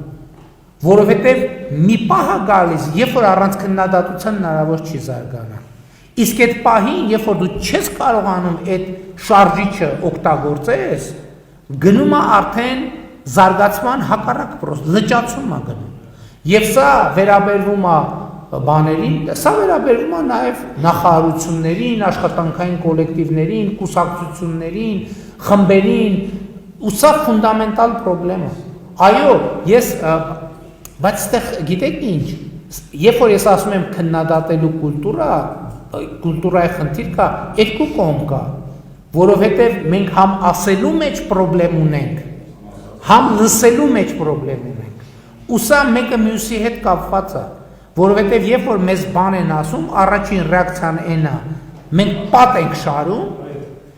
եւ դիմացին ուզում է այդ պատը քանդի, որպես այդ պատը քանդի պետք է ավելի սուրը լինի, ավելի դաժանը լինի։ Բայց երբ որ դիմացինը խոսում է, արդեն իր խոսքի մեկնարկի մեջ այդ դաժանությունը կա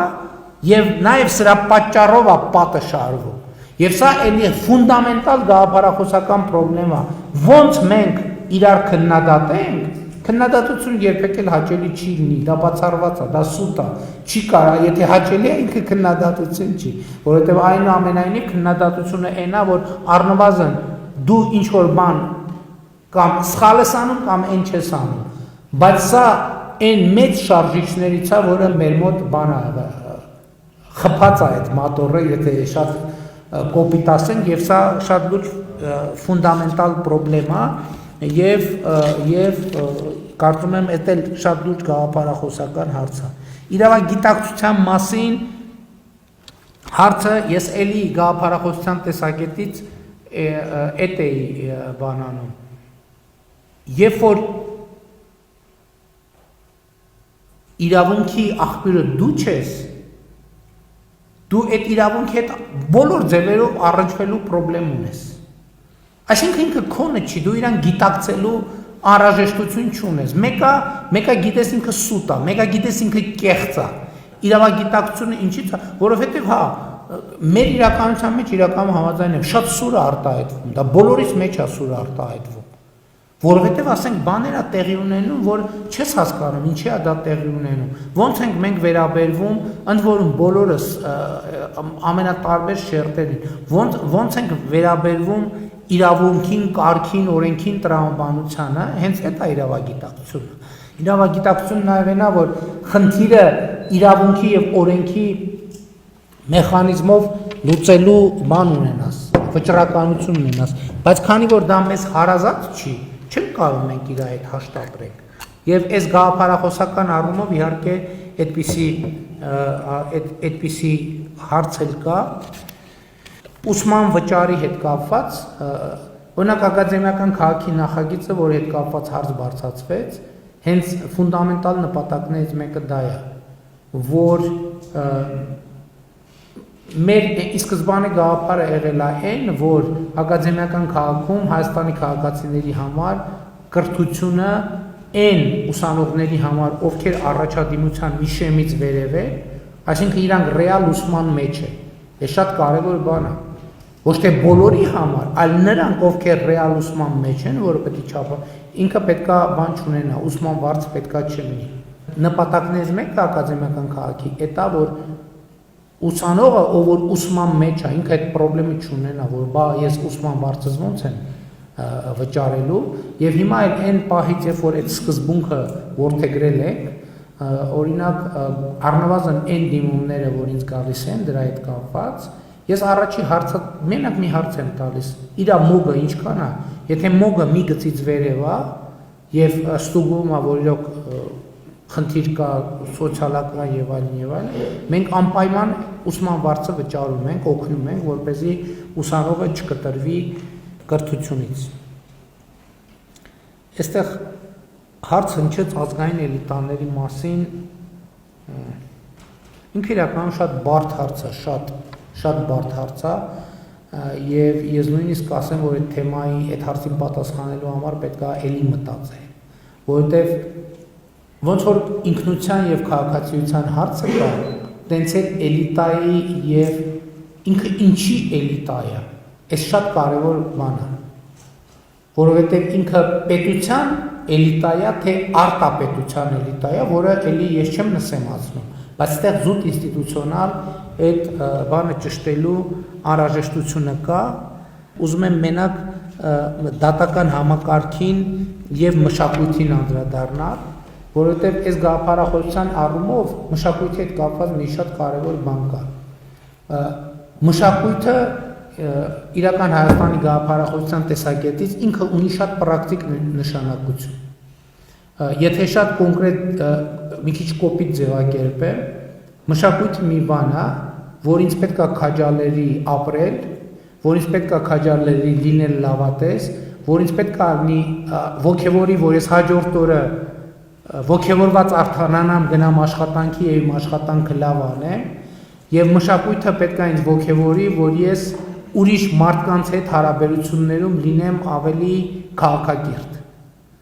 Իմ աշխատանքի մեջ լինեմ ավելի արտադրողական եւ ես հենց այս պատասխանի համար է էկրանին այս կտորը ցույց տվել, որտեղ մշակույթի հետ հաղորդակցվելը այս գաղափարախոսությունը համարում է երջանկության կարևորագույն ատրիբուտ։ Եվ ինչ նշանակում, որ մարդը լիարժեք չի կարող երջանիկ լինել, եթե ինքը մշակույթի հետ չի հաղորդակցվում։ Լավ, մարդը չի գնում համերգ, մարդը չի գնում թատրոն, մարդը չի գնում ցուցահանդես, մարդը չի գնում սիմպոզիում, չգիտեմ, քանդակի հետ չի առնչվում, նկարչության հետ։ Այս գաղափարախոսությունն ասում է, որ չի կարող այդ պարագայում մարդը լինի լիարժեք երջանիկ։ Եթե նույնիսկ սոցիալական ոչ մի խնդրեմ չունի, կենցաղային բոլոր կարիքները հոգացած են, դրա համար մեր իրականության մեջ ես գիտեք ինչ, ես մի սենց իրավիճակ եմ ուզում նկարագրել, ես շատ հաճախ նաև մշակույթի ոլորտի ներկայացուցիչներին, որը իմիջիայլստեղից մեր հետագա քաղաքականությունները որոշակիորեն ճշգրտվել են, որ ես գնում եմ որևէ թատրոն կամ որևէ համերգասրահ եւ այլն ներկայացում եւ տեսնում եմ, որ դահլիճը 10, 20, 30, 40%-ով է լիքը, ես հետո ասում եմ դուք բան չեք զգում, դիսկոմֆորտ չեք զգում եւ գիտեք ինձ միշտ զարմացնում է այն բանը, միշտ զարմացրել է այն պատասխան, երբ որ ասել են հարգելի ասել են դե գիտեք մեր մշակույթը մի քիչ դենց բանա, դենց էլիտար է, ինքը ամեն մեկի համար չի, ինձ որ ով որ եկել է, հենց իրանք են հասցեատերը։ Ես այս տեսակետը հասկանում եմ, բայց համաձայն չեմ այդ տեսակետի հետ, որովհետև մշակույթը մարդու համար է, մշակույթը պետք է մարդու կյանքը դարձնի ավելի լավը, որ եթե դահլիճում դատարկ տեղեր կան, իհարկե ուրիշ խնդիր կա, որ կարող է ուրեմն դա ինչքանով է դա մշակույթ, էս էլ է հարց, որովհետև մշակույթը պետք է գնա եւ գտնի իր շահառուին,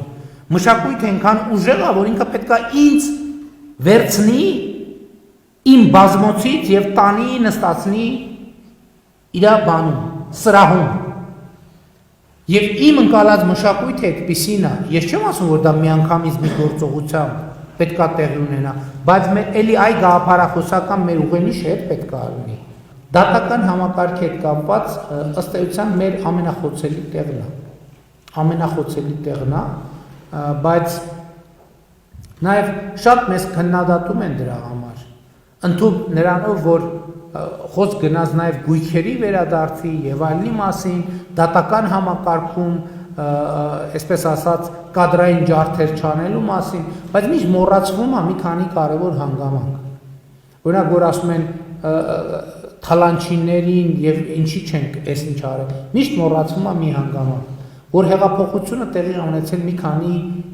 ֆունդամենտալ կարգախոսների ներքո, որ a. վենդետաներ չեն լինելու, b. սա սիրո եւ համերաշխության հեղափոխություն է, եւ g. բոլորը պետքա ունենան իրանց շանսը այս նոր իրականության կամ հեղափոխությունից հետո։ Այսինքն ինքը ու կա ստեղ երկու կարևոր հանգամանք, ինքը ոչ միայն բաժանարար գծերի հեղափոխություն չի եղել, բայց եթե ինքը այս կարգախոսներով չլներ, ինքը տեղի չէր ունենա։ Որտեղ եթե մենք ասեինք օրինակ վենդետա ենք անելու, այս ենք անելու, են ենք անելու, չէր լինելու հեղափոխություն, որովհետև դրանից առաջ այդ կարգախոսների ներքո շատ փորձեր են եղել անելու հեղափոխություն, որտեղ մեր ժողովուրդը իրականում չի սիրում բռնությունը եւ չի սիրում որևէ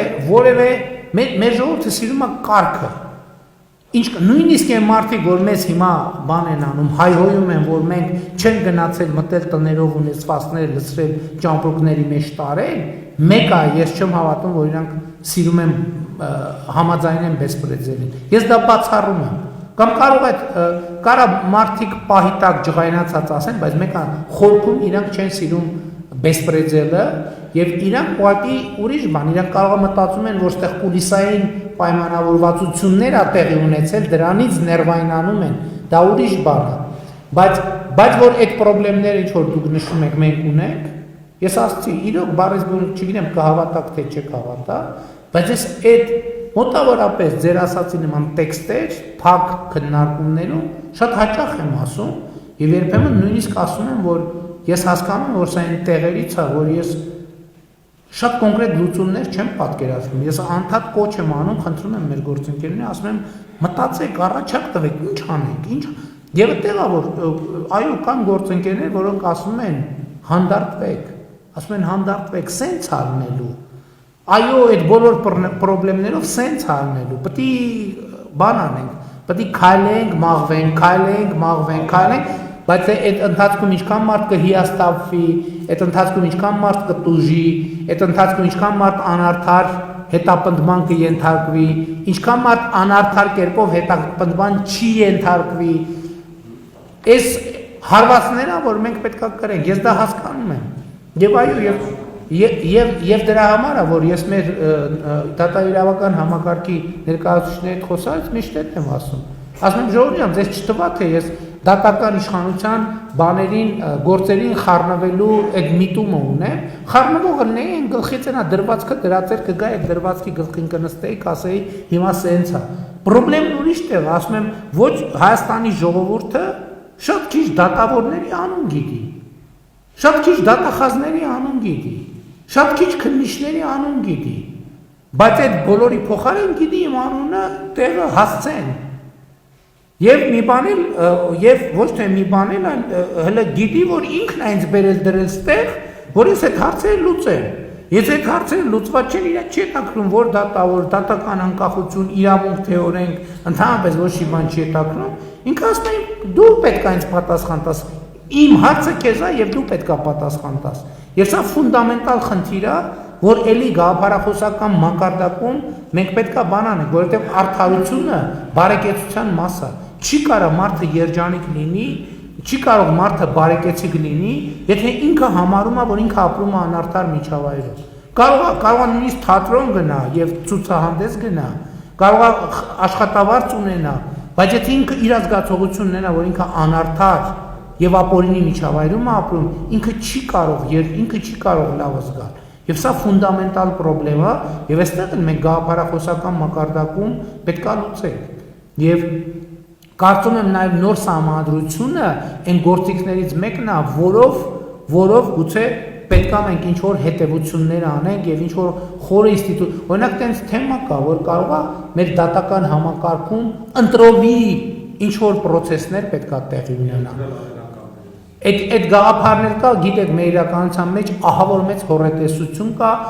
բայց ես հիմա որ դուք անդրադարձաք, ես ասեմ ինչ եմ արձագանքել դրան, որ ասում են դե մենք փուճուր երկիր ենք, բոլորը բոլորին հազար ձևով կապված է, ասում եմ լսեք, հանրությունը պետք է լինի արդարադատության հեղինակը, եթե ինքը մտածում է տենց, այդ եմ ասում, որովհետև մեր արդարության խնդրումը շատ դեպքերում էլի արդարության եւ արդարադատության խնդրումը այն է, որ ինքը ոչ թե սխալ է, ինքը էլի օրգանական կապ չունի ժողովրդի հետ, իրավունքի աղբյուրի հետ օրգանական կապ չունի։ Որովհետև ես ինչ եմ ասում եմ Ժորժ ջան, մեր դատական համակարգին, ասում եմ եկեք ստանդարտ դնենք։ Ես չեմ ասում, որ եւ հիմա իմ գաղափարն է, որ մեր վճռաբեկ դատարանը նախադեպերով պետքա կառուցի, որ խնդիրն այն չի, որ խնդիրն է նա, որ արդարությունը մի դեպքում մի կերպ աշխատում, երկրորդ դեպքում մի կերպ։ Եթե ինքը նույնիսկ բոլոր դեպքերում անարդար աշխատի, բայց բոլոր դեպքերում, բոլորի համար, անկախ նրանից թե ում հետ է, անարդար բառից, այսինքն ճշգրիտ չլինի։ Մեկը մարդիկ հաշտ կնեն դրա հետ, որովհետև կասեն սա ստանդարտ է, կապ չունի մարդու ազգանունը, ազգանունը, սոցիալական, բոլոր դեպքերում այս գործողությունը բերում է այս ռեակցիային եւ հետեւաբար ձեր ասած խնդիրը մեկը էլի օրգանական կապի մասին է, որ հանուն, ասում է, հանուն Հայաստանի Հանրապետության, այսինքն թարգմանաբար նշանակում Հայաստանի Հանրապետության անունից, Հայաստանի Հանրապետություն ով է? Հայաստանի Հանրապետություն էլի այստեղ մի հատ էլի լրացում կա, էկրանին եմ ձեր ուշադրությունը հրավիրում, Հայաստանի Հանրապետության քաղաքացի, պետությունը դու ես, Հայաստանի Հանրապետությունը դու ես, այսինքն հանուն Հայաստանի Հանրապետության նշանակում է այդ վճիռը քաղաքացու անունից է, բայց քաղաքացին ասում է մի րոպե, այդ իմը չի, այդ իմ վճիռը չի, ստեղ է, որ այդ խզումը առաջանում է եւ այդ խզումը լցնելը ֆունդամենտալ շատ կարեւոր հարց է։ Համեցեք։ Ռոբերտ Սարգսյան, շնորհակալություն հրավերի համար։ Պարոն վարչապետ, ես գաղափարախոսությունը կարտարուց հետո ոնց որ ցանկություն առաջանում, որ ավելի ներգրավել այդ պետական հարցերի եւ շուրջ քննարկումներին։ Ինձ հետաքրքիր է այս ամեն ինչի գործնական փուլերը եւ կատարման ձևերը, միջոցները եւ այլն։ Հիմա մենք օրինակ առաջի կետի հետ կապված ես սահմանադրության փոփոխության հետ կապված մինչեւ վերջի սահմանադրության փոփոխությունը ժողովուրդը մտածում են, որ դա փոփոխում է վարչապետական սկսանքականին, որպեսզի ինչ-որ ժամկետեր երկարացվի եւ բանաշխողի ղեկավարը նման դեպքերում մարդկանց մոտ չկա այն բանը, որ մտածում է, որ ինչի համար է փոխվում։ Կապը կտրված է վերջի սահմանադրության փոփոխությունը գոնե իմ մոտ այդ կարծիքն է եղել, որ ժողովուրդը խորապես չի հասկանում ինչի համար է փոխվում։ Նաև այս ամեն ինչը չափելության հետ կապված նպատակը, որ դրված է ամեն ինչի ոնց է չափվելու, պատվիրակելու եք ինչ-որ մարդկանց, որպեսզի ըստ կետարկետ դրանց համապատասխանատվություն կրեն եւ ժամկետներ սահմանեն։ Այսինքն գործնական քայլերի համար երրորդ կետում հստակ գրած այստեղ կաց բարեկեցության հետ կապված պետությունը բարեկեցության գործիք է ժողովրդի համար։ Այստեղ էլ խնդիր ունեն գաղափարախոսական իմ կարծիքով, որտեղ ժողովուրդը դեռ մտածում է, որ ոչ թե պետությունն է գործիք, այլ ինքն է պետության համար ինչ-որ միջոց, որ պետք է պետության ինչ-որ բաներ ապահովել կամ իշխանավորին։ Դա երևի շատ բաղություն է դստած է ժողովրդի մեջ։ Չորրորդ կետի հետ կապված հարստացել եւ հարստացրու, սա մի քիչ վտանգավոր եմ մտածում, որովհետեւ օրինակ մենք 22-23 թվականին տուրիստների մեծ հոսք ունեցանք մեր երկրում, որը չկառավարվեց ու շատ դեպքերում թե օբյեկտները, թե հասարակ քաղաքացիները, որոնք որ իրենց վարձով են տալի, հարստացան։ Բայց վնասեցին մեր հետագայում մեր աշխարհի առաջ, որ տուրիստական երկիր մենք որպես այդպեսին մենք հիմա համարվում ենք թանկ տուրիստական երկիր։ Դա էլ ինձ թվում է պետք է միջամտի պետականորեն, որպեսզի այդ հարստացները չհասկանան մենակ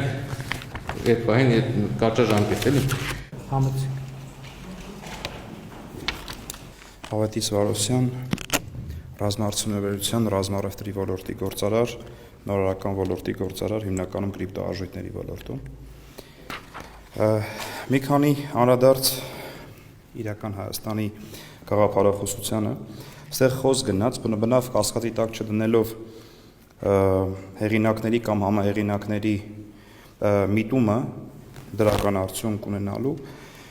Ես այնքան էլ համաձայն չեմ այն կարծիքի հետ, որ պետությունը պիտի լինի քաղաքացու ձեռքին, հա, որովհետեւ հիմա ընկալում եղավ, չէ, որ հակառակը պիտի լինի, այսինքն պետքա փոխենք տեղերով։ Ես առաջարկում եմ, որ ոչ թե սեփական պետությունով լուծելու հայեցի մասին խոսենք, այլ սեփական պետության հետ լուծելու, այսինքն պետքա պետության հետ լինես, այլ ոչ թե պետությունով լուծես խնդիր։ Ես իմ համար ստեղ ընկալման մասով կոնֆլիկտ կա, հաջորդիվ որպես գործարար ցանկանում եմ իսկ կենտրոնացել եմ հարստացիր եւ հարստացրու գաղափարի վրա։ Իրականում ես դեմ եմ շատ աշխատելուն եւ շատ ծախսելուն։ Ես կողմ եմ արդյունավետ աշխատելուն, շատ վաստակելուն եւ արդյունավետ ծախսելուն։ Այսինքն մենք ստեղ խնդիր ունենք, այսինքն մենք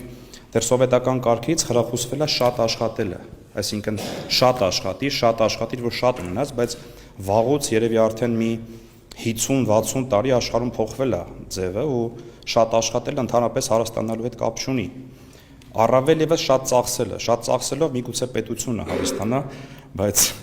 ամեն դեպքում գործարարության մեջ կամ տնտեսության, առողջ տնտեսության մեջ արդյունավետ ծախսելու եւ արդյունավետ ուրեմն վաստակելու սկզբունքն է իմ համար կարևոր։ Այստեղ Երջանիկ անհատ է 8-րդ կետի հետ կապված, այդտեղ անհատը երջանիկ է, երբ ազատ է, պաշտպանված է, առողջ է։ Իրականում մենք այս վերջերս ու ամեն դեպքում հեղափոխությունից հետո ես պիտի ասեմ, որ խնդիր է առաջացել ազատությունը հասկանալու, այս ինչ աշակում ազատ։ Ազատի ձևակերպումը, որն է մեր ընկալման մեջ ազատը։ Այսինքն հիմա մենք ներ ենք դնում հայտարարագրման ինստիտուտը, դրանով լուծելով մի շարք խնդիրներ բնավ առաջացնելով մի շարք խնդիրներ, հիմա սա ազատությանը դեմ քայլ է, թե ազատությանը խրախուսող։ Այսինքն մենք պետքա ձևակերպենք, որպեսզի մեր համակարգացիներ, ժողովուրդն էլ այլևս տարբերակի, որն է ազատությունը, որն է օրինակ ներողություն սանձարձակություն, այսինքն այս հստակ պետքա տարանջատվի, որ սա ազատություն չի այլևս, դու այլևս ազատության տիրություն չես, այլ մեկ այլ ավելի պատժելի կամ ավելի արատավոր միգուցե, հա, այս մասով է նկատառումս։ Հաջորդ նկատառումը վերաբերվում է վերափոխմանը եւ վերափոխումը ոչ միայն ամոթալի չէ, այլ կենսական արհեստություն։ Այս մասով ես ոչ թե դեմ եմ, այլ կարծում եմ, որ պետք է ոչ թե վերափոխվել, այլ վերաբարեփոխվել եւ ոչ միայն ամոթալի չհամարել բարեփոխումը կամ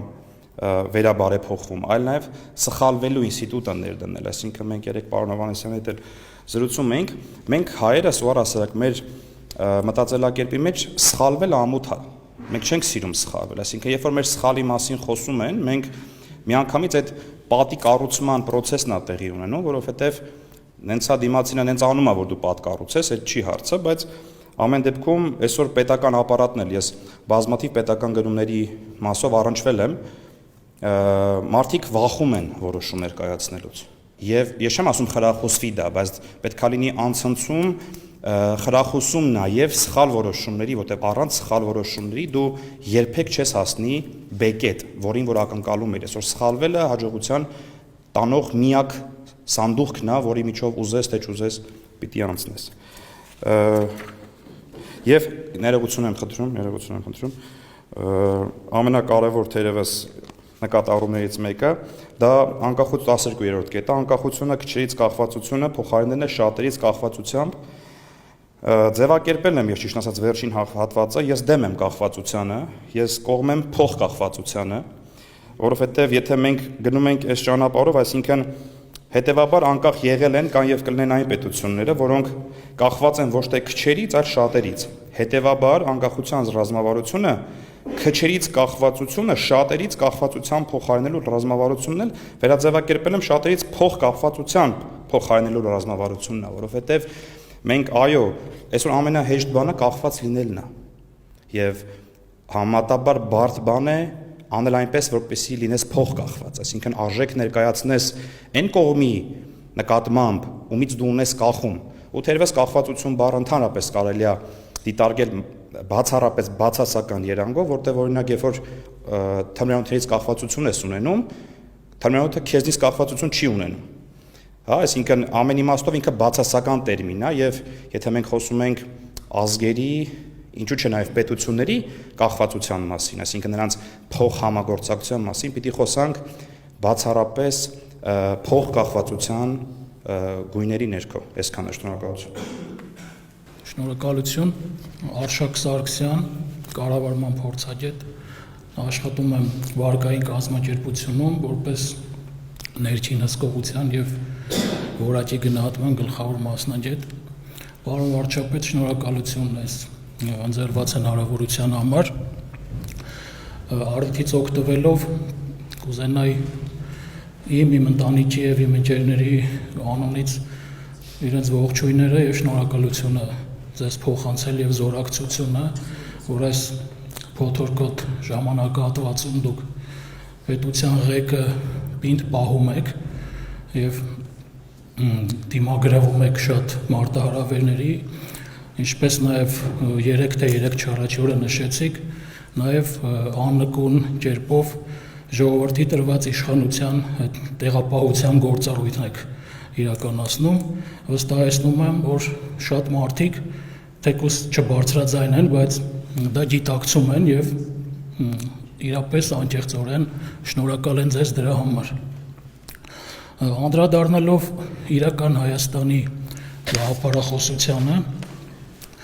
ասեմ, որ այն կարտացվում է մեկ շնչով, թերևս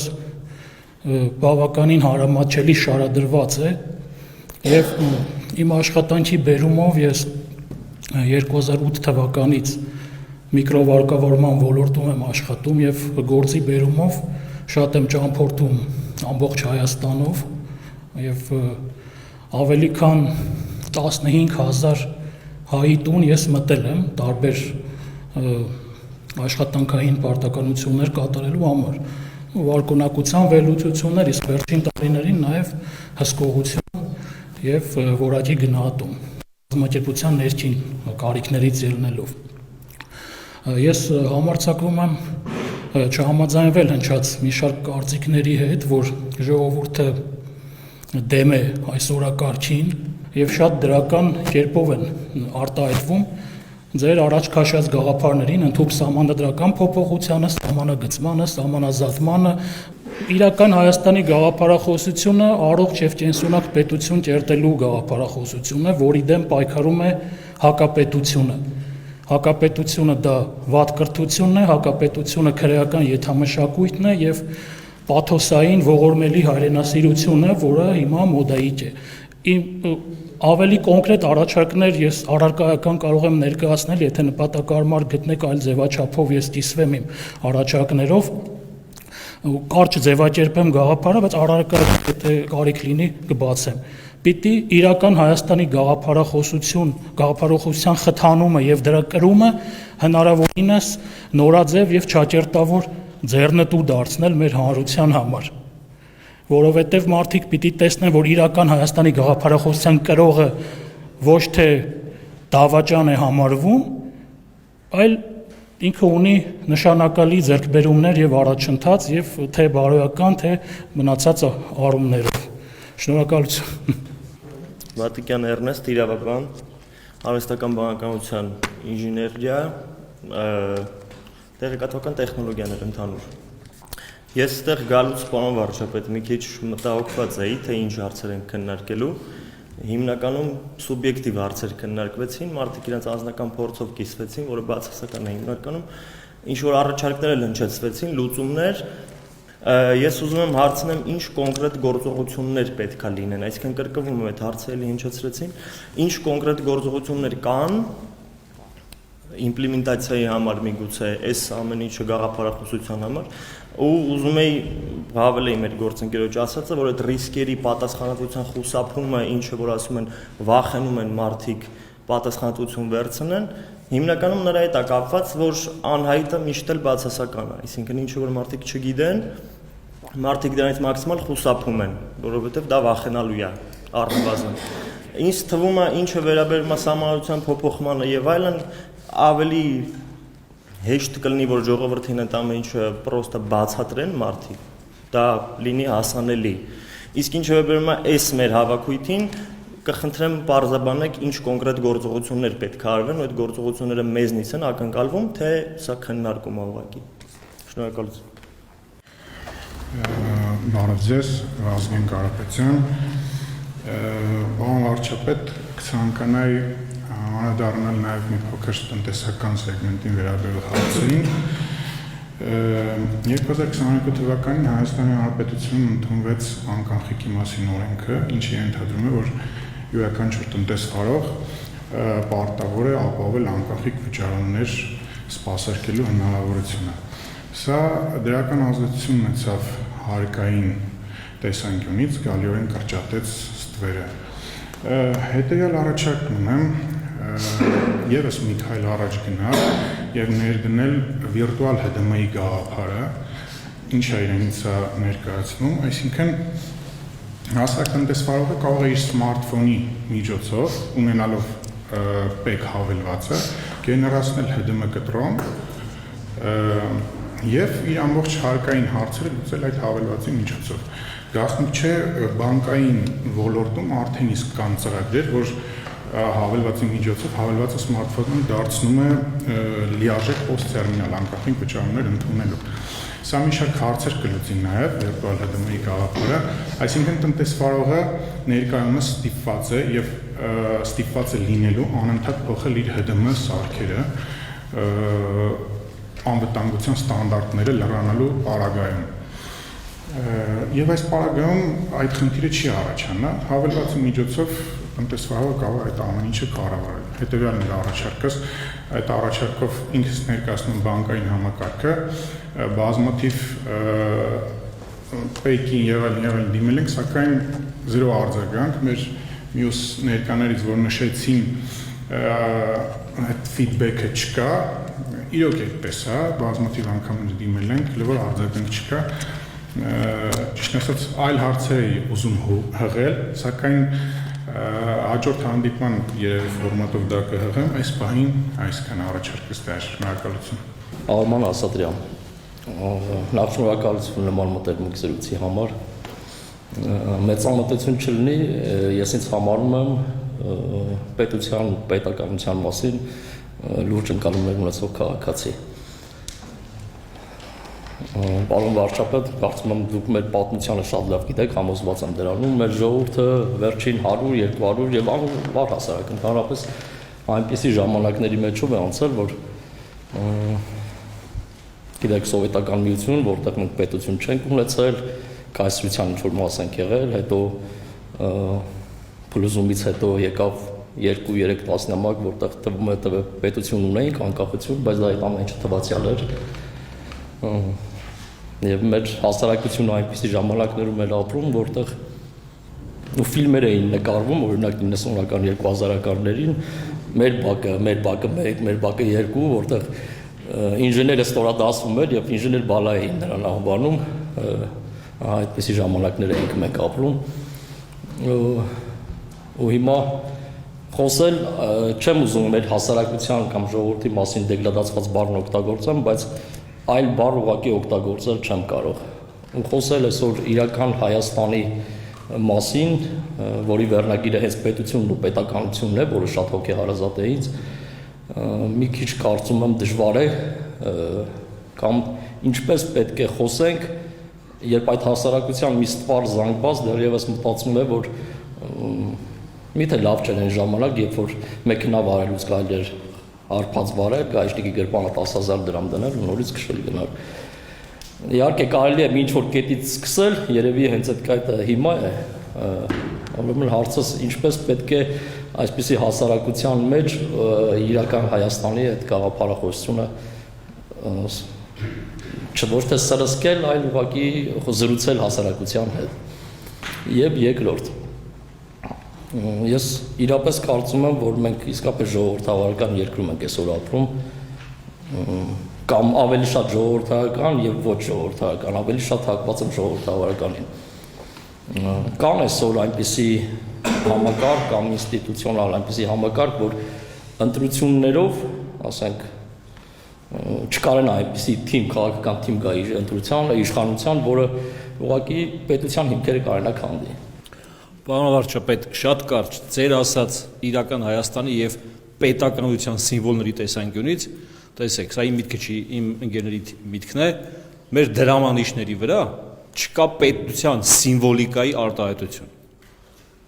Ամենակարճ միտքը, այդպիսի օրինակներ շատ կարող եմ բերել, բայց կթողեմ այդ ամեն ինչը հաջորդ հանդիպումներին։ Պարոն վարչապետ, հենց անմիջապես սրան վերաբերող խնդրում ուշադրություն դարձնեք կառավարության նիստերի ժամանակ, որ մենք պետքա մի հատ շղթա փակ այդ կառավարության բանում է, ուրեմն նախորդ 20-30 տարիներում կրթության համակարգն հենց են արել, որ մարդիկ նորմալ կրթություն չստանան, չվաստակեն, մնան ընտրություններ են 5-10 հազարի հույսին։ Հիմա դրանց անորակ աշխատուժ է, որ աճել է, աշխատում մարդիկ օր գիշեր աշխատում են, դրանց երեխաներին մենք նես պետք է անենք այ սերմերը ցանելու մոմենտն է, որ մանկապարտեզից սկսած նես պայմաններ ստացենք, որ աշխատող ծնողը պետք լինի մինչև 6-7 երեխա մանկապարտեզում կարողանա թողի, բայց դպրոցում էլ նույնը, երեխան մինչև 7-8 մնա դասերը պատրաստի։ Պարոն վարչապետ, դուք չպատասխանեցիք իմ հարցին, թե ինչու այսօրվա կառավարության ընդունվող կառավարության որոշումները եւ օրենքները մասամբ չեն համապատասխանում գաղափարախոսությանը, առաջին, եւ երկրորդ այն նկատառումը, թե ինչու է ժողովուրդը դատաիրավական համակարգից բողոքում, որ մի դեպքում կիրառում են մի ձև, Խորհրդային Միության տարիներին կար հստակ սկզբունք, որ նվազ ծանր հանցագործություն կատարած անձանց կալանքի չէին վերցնում։ Այն ժամանակ կալանավորում էին կրկնակի հանցագործներին եւ ծանր հանցագործություն կատարած մարդկանց։ Այսինքն սկզբունքորեն բոլորը գիտեին, որ դա այդպես է։ Իսկ այսօր այդ ամենը խառնվել է իրար։ Դրանից էլ առաջանում է անարդարության զգացումը։ Շնորհակալություն։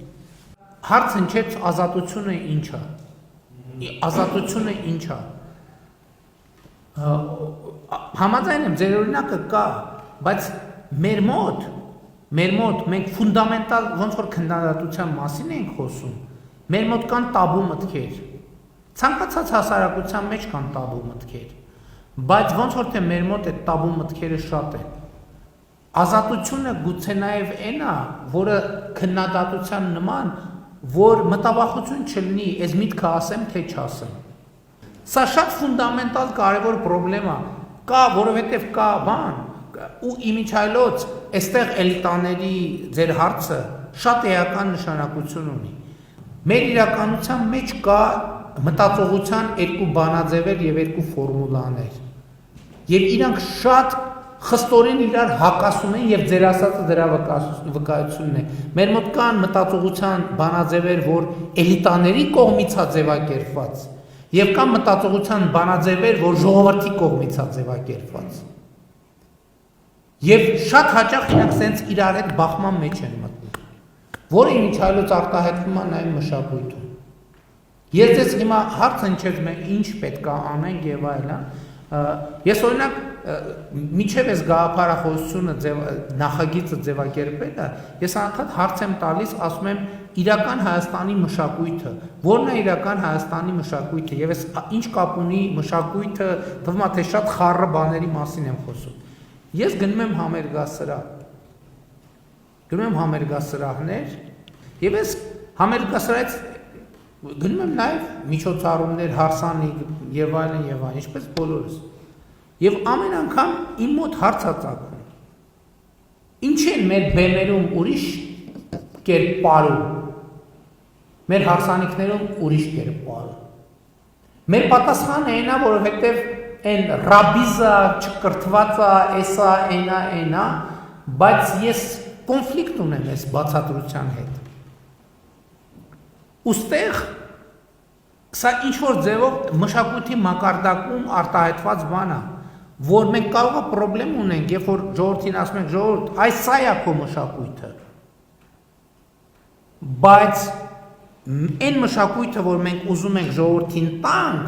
էլ իր հետ օրգանական կապով չենք կապում։ Որովհետև շատ ենք ուզում կտրենք Իրանից եւ ճեղք առաջանում մշակույթի, ես չգիտեմ, վստահ չեմ, հետագա քննարկումներում գուցե այդ հարցի պատասխանը փորձենք, որովհետև մարդը ապրում է, չէ, հարսանիք գնում ենք, մարդը ուրիշ կերպ է ապրում, հետո գնում ենք համերգա սրա, եւ ոչ մեկ բան չի անում իմիջայլոց, երբ որ հարսանիքներում ոչ մեկ չի կանգնացնում, ասում էլա մի հատ ապազգայիններ, դավաճաններ, այս ինչ է կանում, որտեվ բոլոր այդ նույն բեմի ժողովուրդը, որ գնում են հարսանիք, ուրիշ կերպ են ապրում, ուրիշ կերպ են բանանում, բայց ստեղ կա շատ ֆունդամենտալ պրոբլեմ, որը մենք պետք է հասկանանք։ Եվ իմ ընկալումը այնա, որ մենք պետք է առնվազն բեմի մշակույթը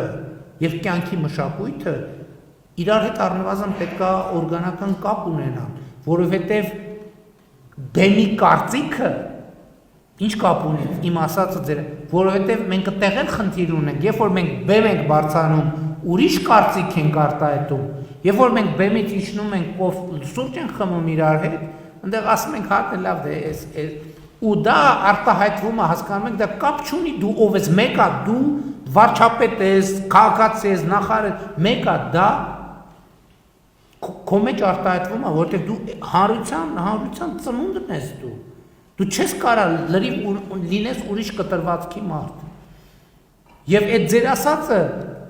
այս երևույթների մի հատ ուրիշ կողմն է։ Հա, ընտրություններում մենք այդ ամեն ինչից հետո Սյունիքում 61%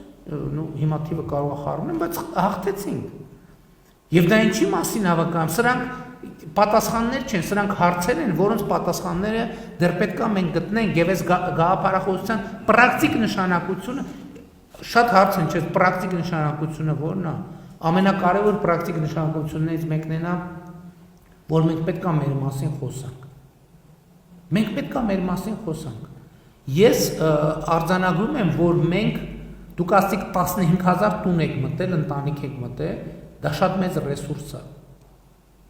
Ես չգիտեմ ինչքանով զարմանում, մենք մեզ լավ չենք ճանաչում։ Մենք մեզ լավ չենք, մենք կարիք ունենք, մենք ինքներս, մենք մեր մտածողության ձևերը, մեր ընկալումները։ Դուք ճիշտ եք, մենք մեզ չենք հետազոտում։